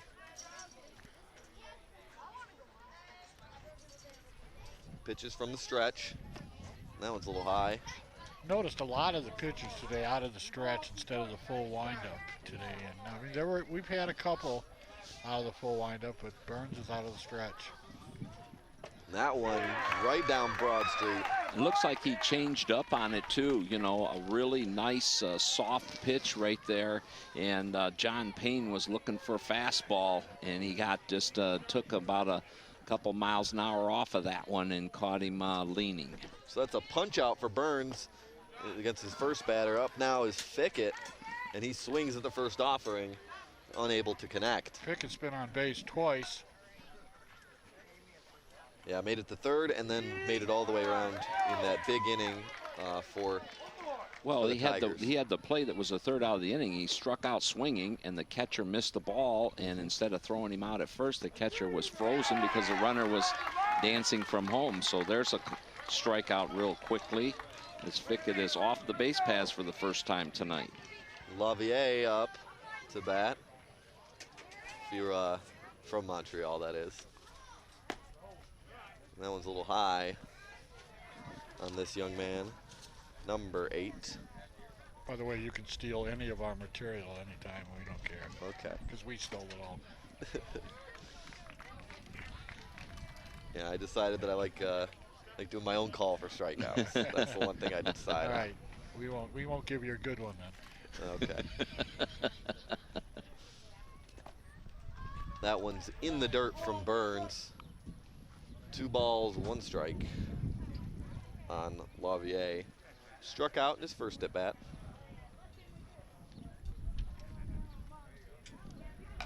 Swung on and fouled through the batter's box, and that bounced over Garrett Anthony's feet over there, watching the play. Burns walks back up to the mound. So we're calling him Lavier. Lavier has a 2-run single and a strikeout today. What are you, English? Yes. Swung on, ripped, no bounce just past the outfield grass. Little pop that drops in between everybody in right center field. And that'll be a single. You're probably right. Mr. Anthony? Garrett Anthony up to bat now. Batting from the right side. 1 batting glove. And Lavier takes second. You know, they don't even race down to second. It's like a trot. They just know nobody's going to throw it down there, and they're trotting down there.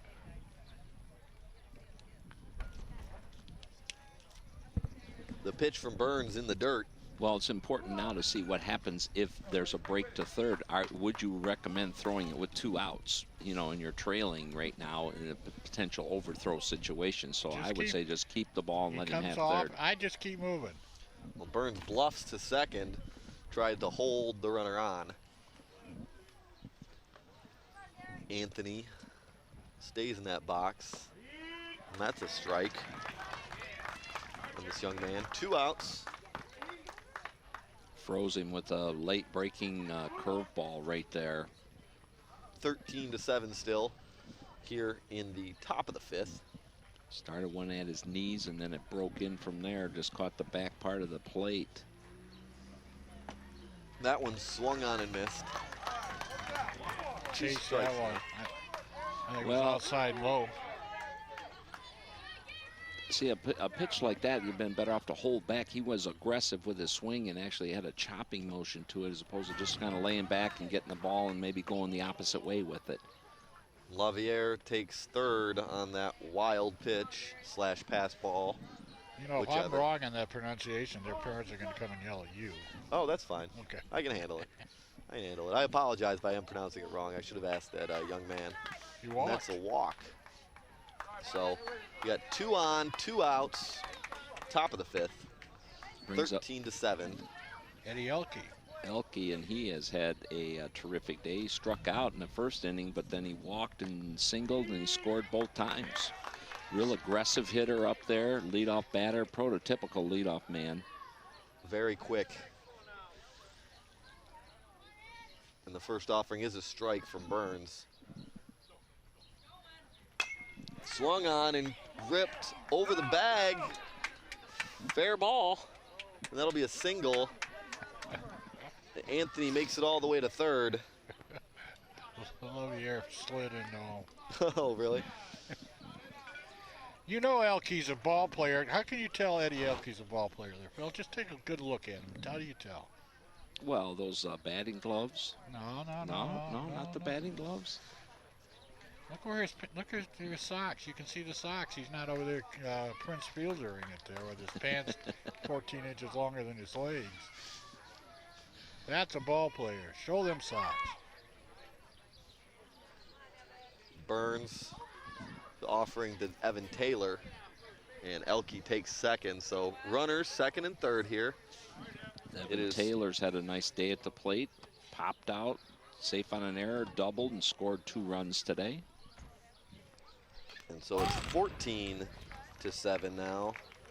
And every time the Mets cut the lead, it seems like the Tigers are able to get it back to double. Well, you're 100% right. The key is the Mets have to stop the bleeding. I mean, they can score 2 or 3 an inning, and it's not going to help them. They got to stop the bleeding. Taylor batting from the left side. I feel like he's switched up a couple of times on us. And in a lot of these rallies, like in the late innings, this one started with 2 outs. Right. They can really be backbreakers. You know, when you think, okay, we've got 2 quick outs, we're ready to walk up and get back at the plate, and next thing you know, runs are scoring. That one grounded to second. Nice, easy play right there. Real nice play by the second baseman there. He stayed real down on the ball, came up with it. That was Dalton Breen, I'm sorry. And just came up and made a nice sure throw to first, and that's what you need right there. But 1 run came in, and that's a key run still. So the Tigers take 1, and so it is 14-7 heading into the bottom of the 5th. We will take a break right now, but don't go anywhere. We'll have more Bronco baseball here at Moeller Field on GCTV.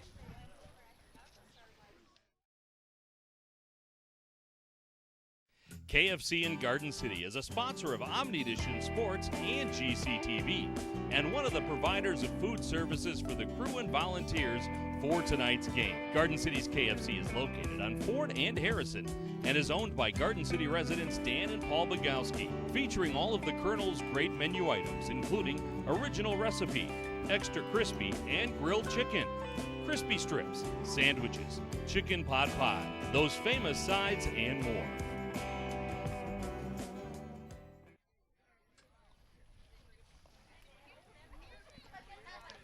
Welcome back. This is the GCYAA Bronco Championship baseball game here from Moeller Field. Tigers versus the Mets, and it is 14-7, and we're in the bottom of the 5th inning. Mets coming up.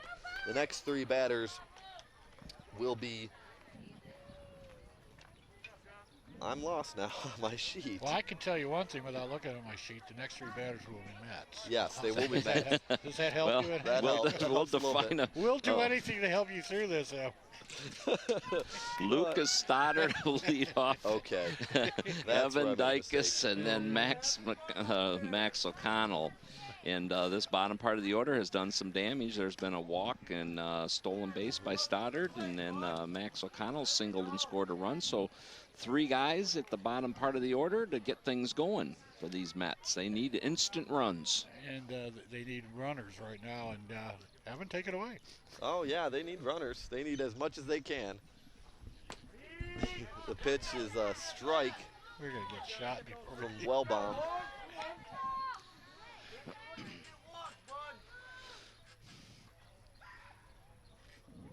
Stoddard batting from the right side.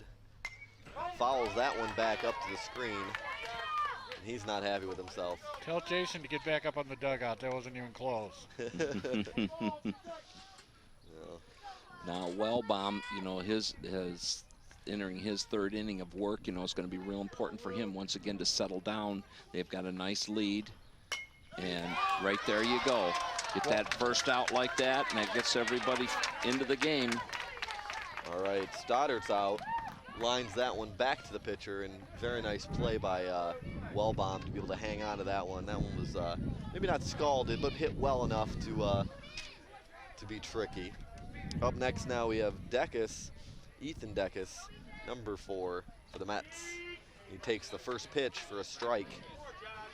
You know, and when you're Walbaum out there and you make that nice catch on that line drive, you know, and once again it made it look easy, and that was because of the proper follow through and having himself in position to field his position. That's part of fundamentals. But then, you know, you just kind of, you know, build on that momentum, and then let's just keep bringing it from there. So let's see what he does. He's head of the batter. That last one was a nice inside, painted the black on the inside part of the plate there. 0-2. Wellbaum drives to home. 1-2. The wind been blowing pretty steadily here. We've had a few gusts, but for the most part, it's been a pretty steady wind here, which is nice because it's quite warm out. The next pitch is a strikeout for Wellbaum, and that's moving on to the final, or the third batter in the inning, Max O'Connell. 2 outs, 14-7. Tigers on top of the Mets, and Mets could use a couple base runners here, as we were talking about. And that one just a bit outside. Just a little bit wide there. It might have been the hardest pitch he's thrown tonight too. So, you know, he was really cranking it up out there on the mound. He must have had a nice nice feeling on that rubber there and really felt strong. And that one fouled back to the screen. 1-1. A little indecisive. He moved his back foot and then decided to step with his front foot at the ball. Hard to hit that way. O'Connell stands in, bats from the left side.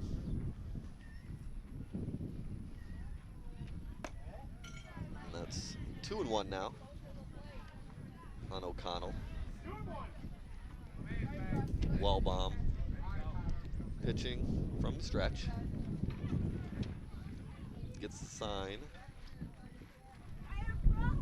Pitch grounded right to him. He knocks it down, makes the throw. Nice stretch there at first by number 9, Kelly, playing first, and that's a 1-2-3 inning for Wellbaum. We're moving on to the top of the 6th inning. Here, Tigers will be up to bat. It'll be White, Wellbaum, and Hines. Well, that sun right now is starting to go down here in this evening game, and we've got this replay, as you can see. Just a question, Phil. I don't know if you can see out there where they're playing basketball. Is that Dan and the Skins over there that just buried a three-pointer? Well, you know, he's not directing, so. I thought he hit it from the outside. It looked good. Yeah, you know, it was nothing but chains.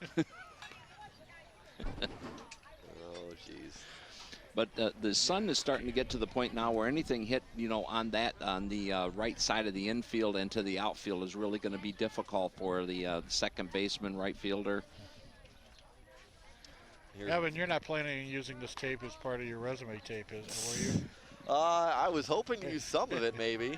Well, use the part where you talk, not where we did. Okay. Well, that's kind of the point. But yeah, no, I don't know. We'll see. I gotta cut it up. I've gotten to do a few. We do plenty of wonderful events, and I'd like to thank everybody else that volunteers here for GCTV and Omni Edition Sports. You know, everybody coming together, we get to do some fun stuff, and I know Dan York obviously loves coming together and do some stuff. We did Memorial Day. We did the little ceremony they had at City Hall here in Garden City, and we'll be doing a few other things throughout the summer, but this is obviously a really fun event that we get to do. Burns comes back to pitch here. Yeah, Devin White, who's been on base with 3 solid singles, scored a couple of runs and driven in 3, and then Wallbaum and Drew Hines. So the heart of the order coming up for the Tigers, and they're up 14-7. That one's hit in between the third baseman and the shortstop. And that one just took a funny hop. That's tough. You know, a lot of spin on that ball, I'm sure, and just ate him up. Yeah, the third baseman was really moving well to his left right there. He played that well, Phil. I thought he did too, and I think that that just took that big hop. I don't think he was expecting to come up that high, and by the time it got over his glove, there was no chance for Kerrigan to switch. He had to switch too quickly. It just proves that this Devin White is a great ball player. You know, he basically places the ball down there and hits it hard. And now he's on second with an easy stolen base. Swung on and hit back into the screen. One more hit, and he'll start engraving the plaque for Cooperstown for Mr. White, as he's had a 4-for-4 game. He scored a couple runs. Only you can tell him how many stolen bases he's got, but he has 4. Oh, so he's stolen every time he's been on. All right, that one, well, maybe this is 5 stolen bases here. Just swipes third on that pass ball. Let's just say it moved up on the pass ball. Official scored. Ah. Gosh, you throw your authority around. And that's a punch out for The mistake Burns. was the batter turned and ran toward the dugout. If he went straight down to first base, he'd have been safe. Yeah, a little confusion there, and I'm sure that happens sometimes. Well, that's another thing. The bench should have been yelling at him. Go, go, go, go, you know.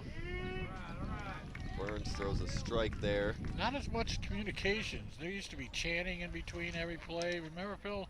Baseball games were a lot noisier. Mm-hmm. They're really quiet. Not a lot of chat going on. Hines up to bat, and he ducks out of the way of that one. It's nice to hear some chatter, you know, either encouragement or, you know, we did a softball game, and that's literally all we heard the entire game is the girls on each team cheering for their teammates. And it's nice. It's nice to hear. You know, I have a suggestion here. If you want, we'll shut up the rest of this inning. If you just want to chatter and give us some cheers and stuff in between pitches and stuff, give us an example of what you're talking about there. I don't think I could. I don't think I have the voice for that. A little bit of a cheer. And that's a strikeout. Punch out for Burns. And that's 2 in a row now. And White is still on third, but he's having a pretty good inning so far. If he can handle Kelly, who has reached all 3 of his at-bats so far. Fouls that one off, little foul tip. He comes up swinging, does Colin Kelly. He's had a couple of solid singles, and scored a couple of runs, driven in one. He's had a real nice day at the plate, been a hustler out there, one of the many hustlers on the base paths too.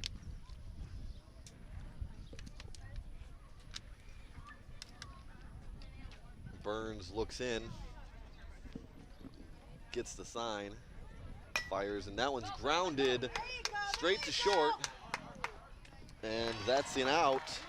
Did Burns touch that at all, or did that go under his glove? I think it went under his glove. I did not see him make contact with that. I'm scoring it as 6-3, inning-ending ground out. We'll move on to the bottom of the 6th inning, excuse me. And in that play right there, Connor Kerrigan did a terrific job at shortstop. You know, the runner third, you know, was breaking towards home. We've seen that be a distraction early on. This case, he stayed down on the ball, came up with it, didn't feel like he had to really double pump or anything, just made a nice solid throw over to first base. And when you see plays like that, you know, you hope that they're infectious to everybody. You know, that they all get the thing. Is just concentrate on getting the out. And don't worry about what's going on around you. Get an out. And the other thing, too, in that same vein, is he knew how many outs there were, so didn't feel like he needed to fake the runner at third, you know, pump over there, what have you. Yeah, so he made the right, smart play, made a good throw to first and got him, and they escaped that inning without any runs being scored on them. I'm going to try this one more time because I told Ken that I would. Ken Kivett, the commissioner of the GCYAA. There's going to be a raffle. It's going to last for 54 weeks. You're going to have to buy a ticket every week. Good place to buy them. Albert's on the alley, and while you're there, maybe pick up a hamburger. I want to tell you the chili and the bread bowl is excellent there. Pizza is wonderful. But while you're there on Wednesday, they're going to hold this drawing. If your raffle ticket is pulled and your number is still left, they're going to put 54 cards on the wall. If your number's still left, you're going to win a couple $100. Also, you can win 60% of the pot. Was it the 6 of clubs? If you match the 6 of clubs, isn't that it? Yeah, you're laughing at me, but I might be close to being right here. Well, I think there's a couple more innings left, and if you keep going, you're going to get it close. But the whole point is we need parents that are listening to this to volunteer to sell these tickets, and we need everybody in Garden City to buy these tickets, and all the money goes to support GCYAA and their activities on these fields. And it is wonderful. Wonderful, wonderful thing. Lawrence Welks. Yeah, I listened to it twice, and I'm not sure. I'm glad it's you that has to explain it, but something to do with there's 52 cards in the deck, but there's 2 jokers. If you get the joker, you get $200, and then they pull a card. If you get the 6, you get 60%, but if you don't get something, you get 50. I guess you're just going to... If your card's pulled, you get 50. So the 50, minimum, if go. your ticket's pulled, you get 50. And that's for 54 weeks. And this is all for $1. I mean, $1 gets you in. And so, of course, come on. I don't want to brag, but of the 3 of us here, I already am in the raffle. Oh, wow. Well, I was just going to go to Albert's, where it's held on Wednesday night at 9 o'clock, and I was just going to be part of it. I was going to be in the crowd. Okay. You know, that's where I was going to do it. I recommend the chili in the bread bowl. That's it. We have a new pitcher out there, and it's White, Devin White, pitching you were for the right, Tigers. He does pitch, but he walked the first batter. So that's a walk for Butkowitz here in the bottom of the 6th. That's what the Mets need. They need runners. And just like you said before, you know. Oh wow! What almost a nice threw him out. throw! Yeah, almost threw him out there, but he's safe there at second base. That's Evan Taylor. We saw him do some great duty on the mound, but come up out of that catcher hole and really came up firing and almost made it pretty close there at second base. Kids don't realize that if you own the catching position, it can be one heck of a lot of fun playing that position because you are basically involved in every single play and sometimes 2 or 3 times in the same play. And I want to tell you, a lot of catchers, a lot of players stay away from it. But if you own that position, it can be just a tremendous amount of fun. Well, swung on and ripped, almost caught by the second baseman, but he's unable to hold on. And center fielder is able to get that, bring it back in. And that's a single for number 2, Dalton Breen. And that moves Butkowitz up to third. So nobody out. That ball was scalded right there, and just a nice job. That's been Pine down there on second base for most of the game. I'm not sure if it's changed or not. And he did a nice job to slow that one down and keep it out of the outfield. The next pitch there from White outside. I don't know if you noticed, but as White picked up to a couple miles an hour since that hit, it's like he's all of a sudden getting serious out there. He's bringing it. Pitches. And I liked your point about the catcher position, Ted. That's a real take charge position. I think they're balk warning him here. Oh, yeah. He's quick. He's not setting for a count. He's quick. If the umpire's right, and that's Mr. Potter. He's showing him when you bring you got to set for a count, and then you can go. You can't quick pitch from that count. Seems like he's a pretty nice kid. He's got the umpire smiling over there, so must be. Well, he probably said, and Coach White's his dad. He probably said, "Well, that's the way my dad taught me. I don't blame him."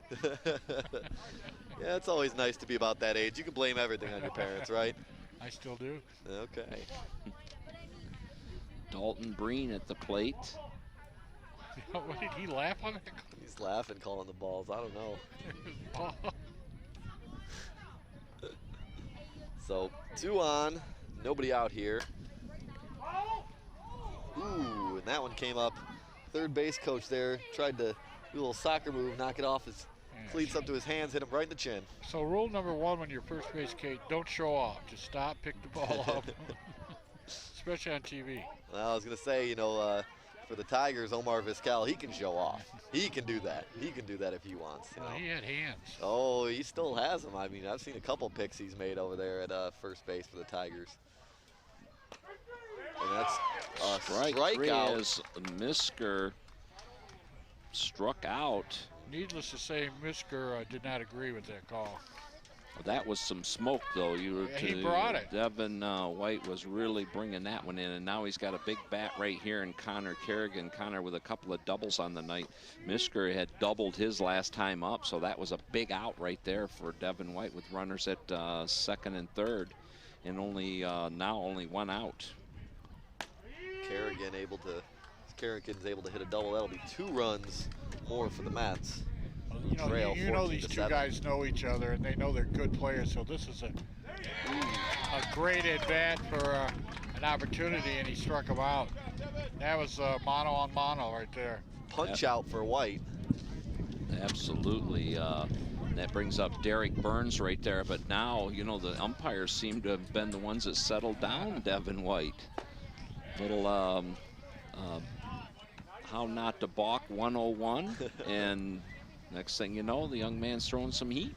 Yeah, he's good up there. That was the thing a that very you good mentioned, the laughing, the humor, can take the edge of the tension off, and White is doing a great job.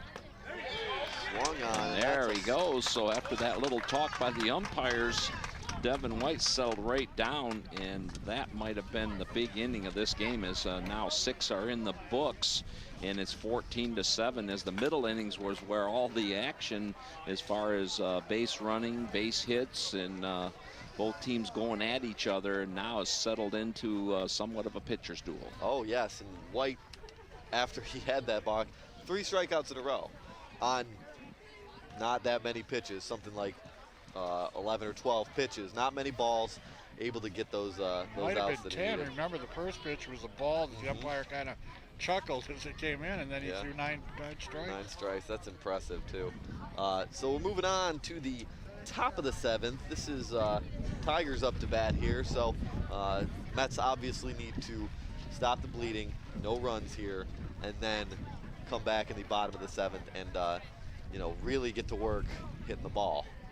Well, the Tigers have to like where they are, obviously, with a 7-run lead, first of all. Secondly, they've just gone through the heart of the order for the Mets, so they will have more of the bottom of the order coming up.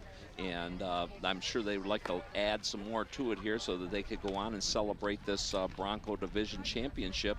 But there's still a lot of baseball left. So it's going to be Cogswell, Payne, and Fickett here in the 7th. And it'll be interesting to see.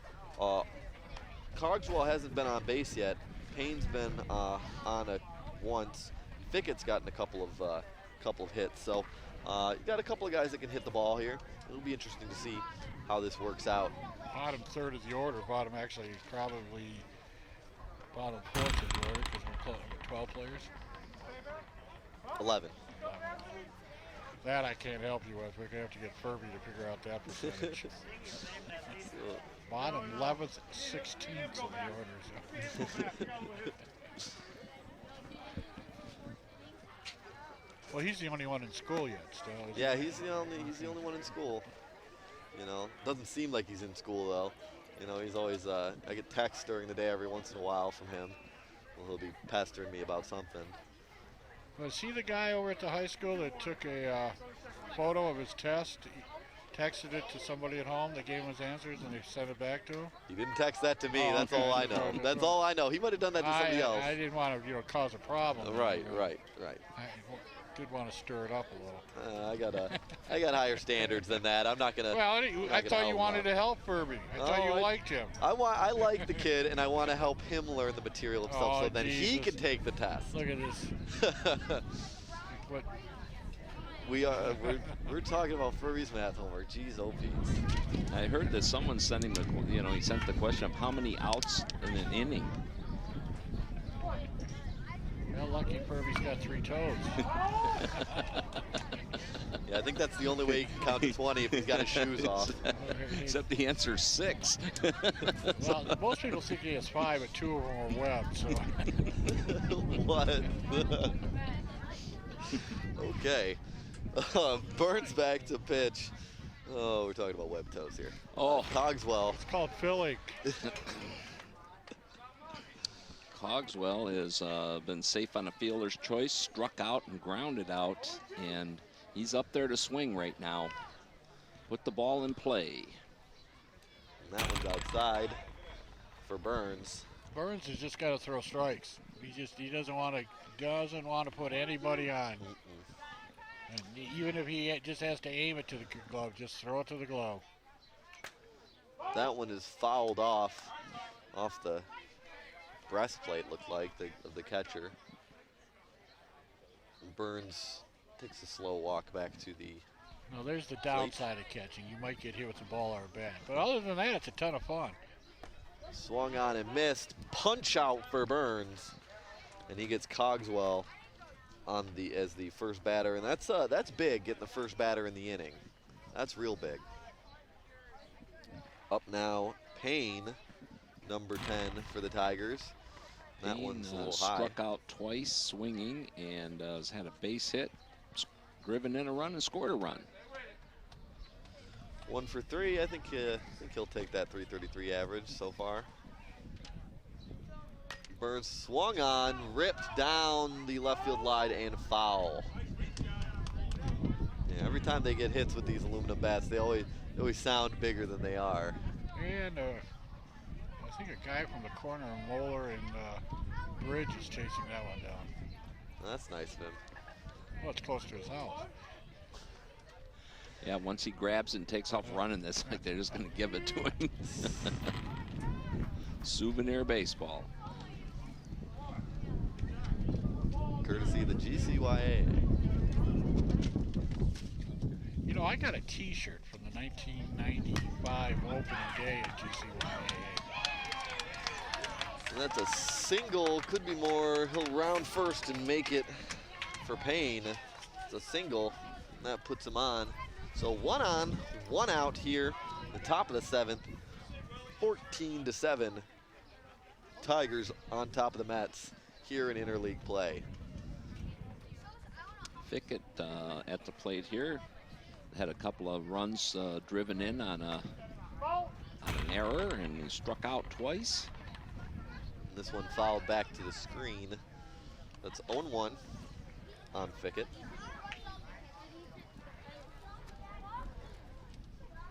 We really did get a nice day for this today, didn't we? Payne takes second.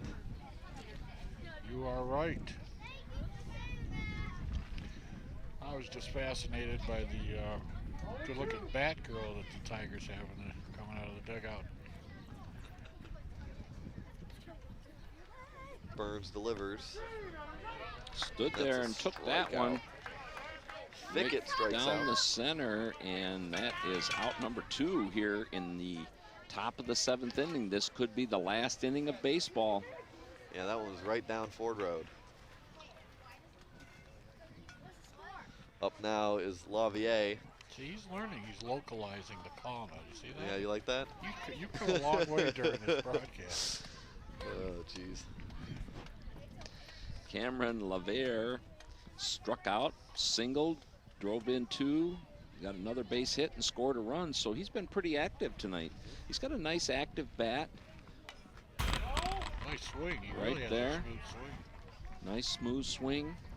Went up to get that one. Now, Denny McLean, he'd just throw that ball about 2 inches higher and see if he'd chase it up the elevator right now, right? Well, absolutely.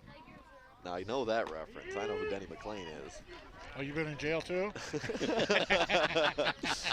No, thank goodness. Oh, jeez. No, that's one. At least the Tiger stuff, I actually, I know a little bit about him. Swinging That's a strikeout.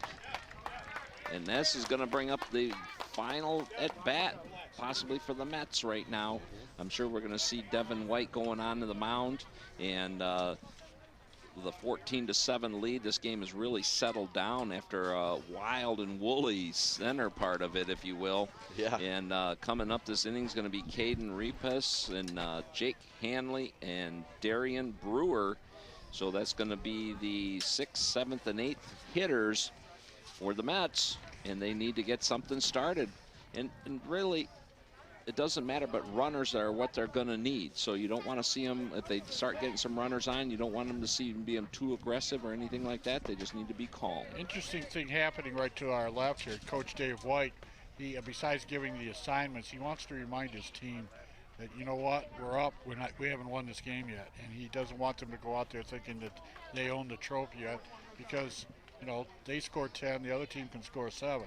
So he did a nice little bit of coaching there, letting his team know that, you know, we've got 3 more outs to get. And anything can happen in an inning, obviously. You get a couple guys on, a couple miscues, couple hard hit balls, whatever. Obviously, it could be a very different game here very quickly. So. Well, they score a few runs, we could go into extra innings. And Jason Merrow just cringed, I know. I know he did. I know he just cringed. And I'd like to take this opportunity to thank all the wonderful volunteers who helped make this happen here for GCTV.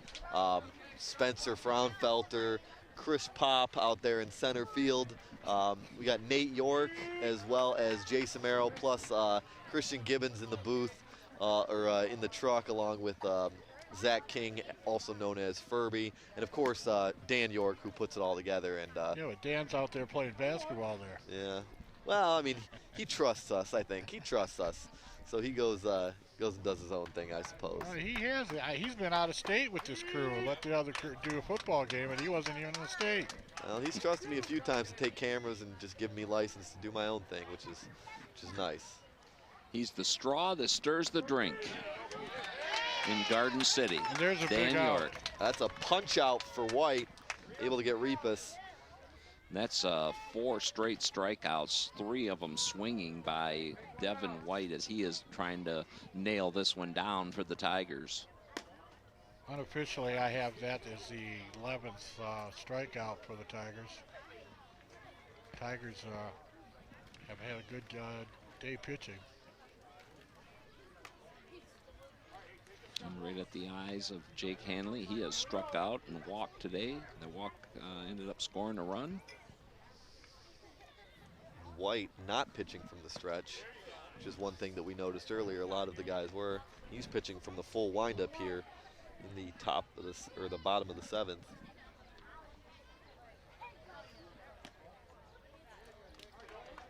Pulled up on that one, trying to get Hanley to take a swing at it. Took something off of his fastball. And that one's a little bit high. That's a walk for Hamley, so that's what you want, just to get a runner on base. So be interesting to see what happens now. White's been pretty good so far in this game, 2nd inning of work, and he's you know, he let a couple guys get on and then basically shut the door, so maybe he could do that now. It's like a pitch out, some sort.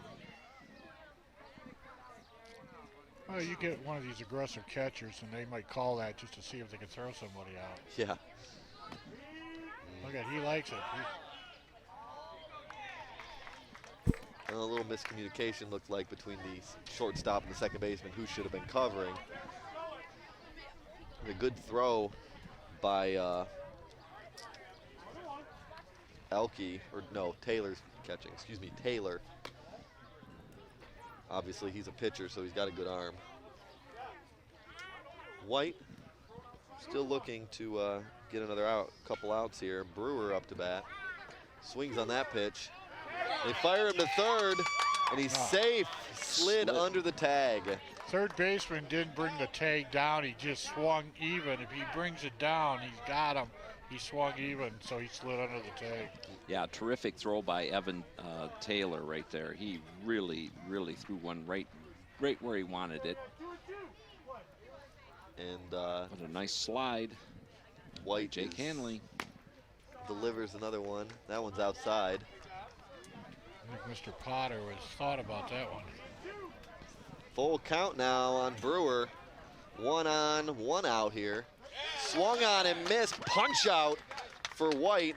And up comes Shane Green, number 10. Last hope here for the Mets in this championship game for Garden City. White looking to close the door. Slam it, really, on these Mets batters. Swings on and hits it. down the first baseline. Foul. I've just consulted with our official scorekeeper. That's the 14th strikeout the Tiger pitchers have recorded tonight. Impressive. What do you think, Phil? The sun's still high. There's lights on the field. And a good day to play 3. A little all-star action, and we'll send them off to Williamsport. How about that? Together an all-star team and get them to go through the league. And it's quite an accomplishment when the community gets a team over to Williamsport. Yes, it is. And then white here. And of course, you know, we have a local event that's, you know, the big brother to Williamsport, but doesn't get near the publicity, Ted, in August. Junior League World Series in Taylor, Michigan. You know, 13 and 14-year-olds. This is the... That's a strikeout. Green goes down on a punch-out, inning-ending and game-ending strikeout for White. Very nicely done. So it ends 14-7. The Tigers beat the Mets here in this GCYAA Bronco championship game here in Garden City. Now, we saw a pretty interesting game. Kind of the different sections of it were interesting. We saw a lot of runs scoring through the middle innings, good pitching in the first inning, followed by real good pitching in the last 2, and the Mets just unable to score enough runs to keep up with the Tigers. A lot of really good at-bats, a lot of really good pitches. What do you guys take away from this one? Well, Evan, to be honest with you, the real winner is the community of Garden City and this 60-year program of GCYAA baseball. Basically, these kids got a chance to play for a championship game. They'll remember the results of this game until they get to the car today and head home. Basically, this is a great program. We celebrated baseball on a beautiful day. I always like to thank Omni Edition Sports for providing this to the community. One of the great things that makes Garden City a great place to live. And I know you enjoy it. Phil and I have enjoyed this for a long time, but what a good day to celebrate baseball, Phil. Absolutely. As the trophy presentation is getting ready to be handed out, it's always appropriate to say that there are no losers in a game like this. There were several other teams involved. They all came in here with a clean slate. These 2 teams ended up in the championship game. They brought us a really great game. At the end of the day, the Tigers were just too much with that 8-run inning. That was what really was the undoing for the Mets right there. They just couldn't get out of that inning. The 8 runs were put up there, and that was pretty much the ball game right there, and then they held on, and just a terrific championship ball game. I think the winner of all these kids get to go outside, run around, have some fun. It's a wonderful thing.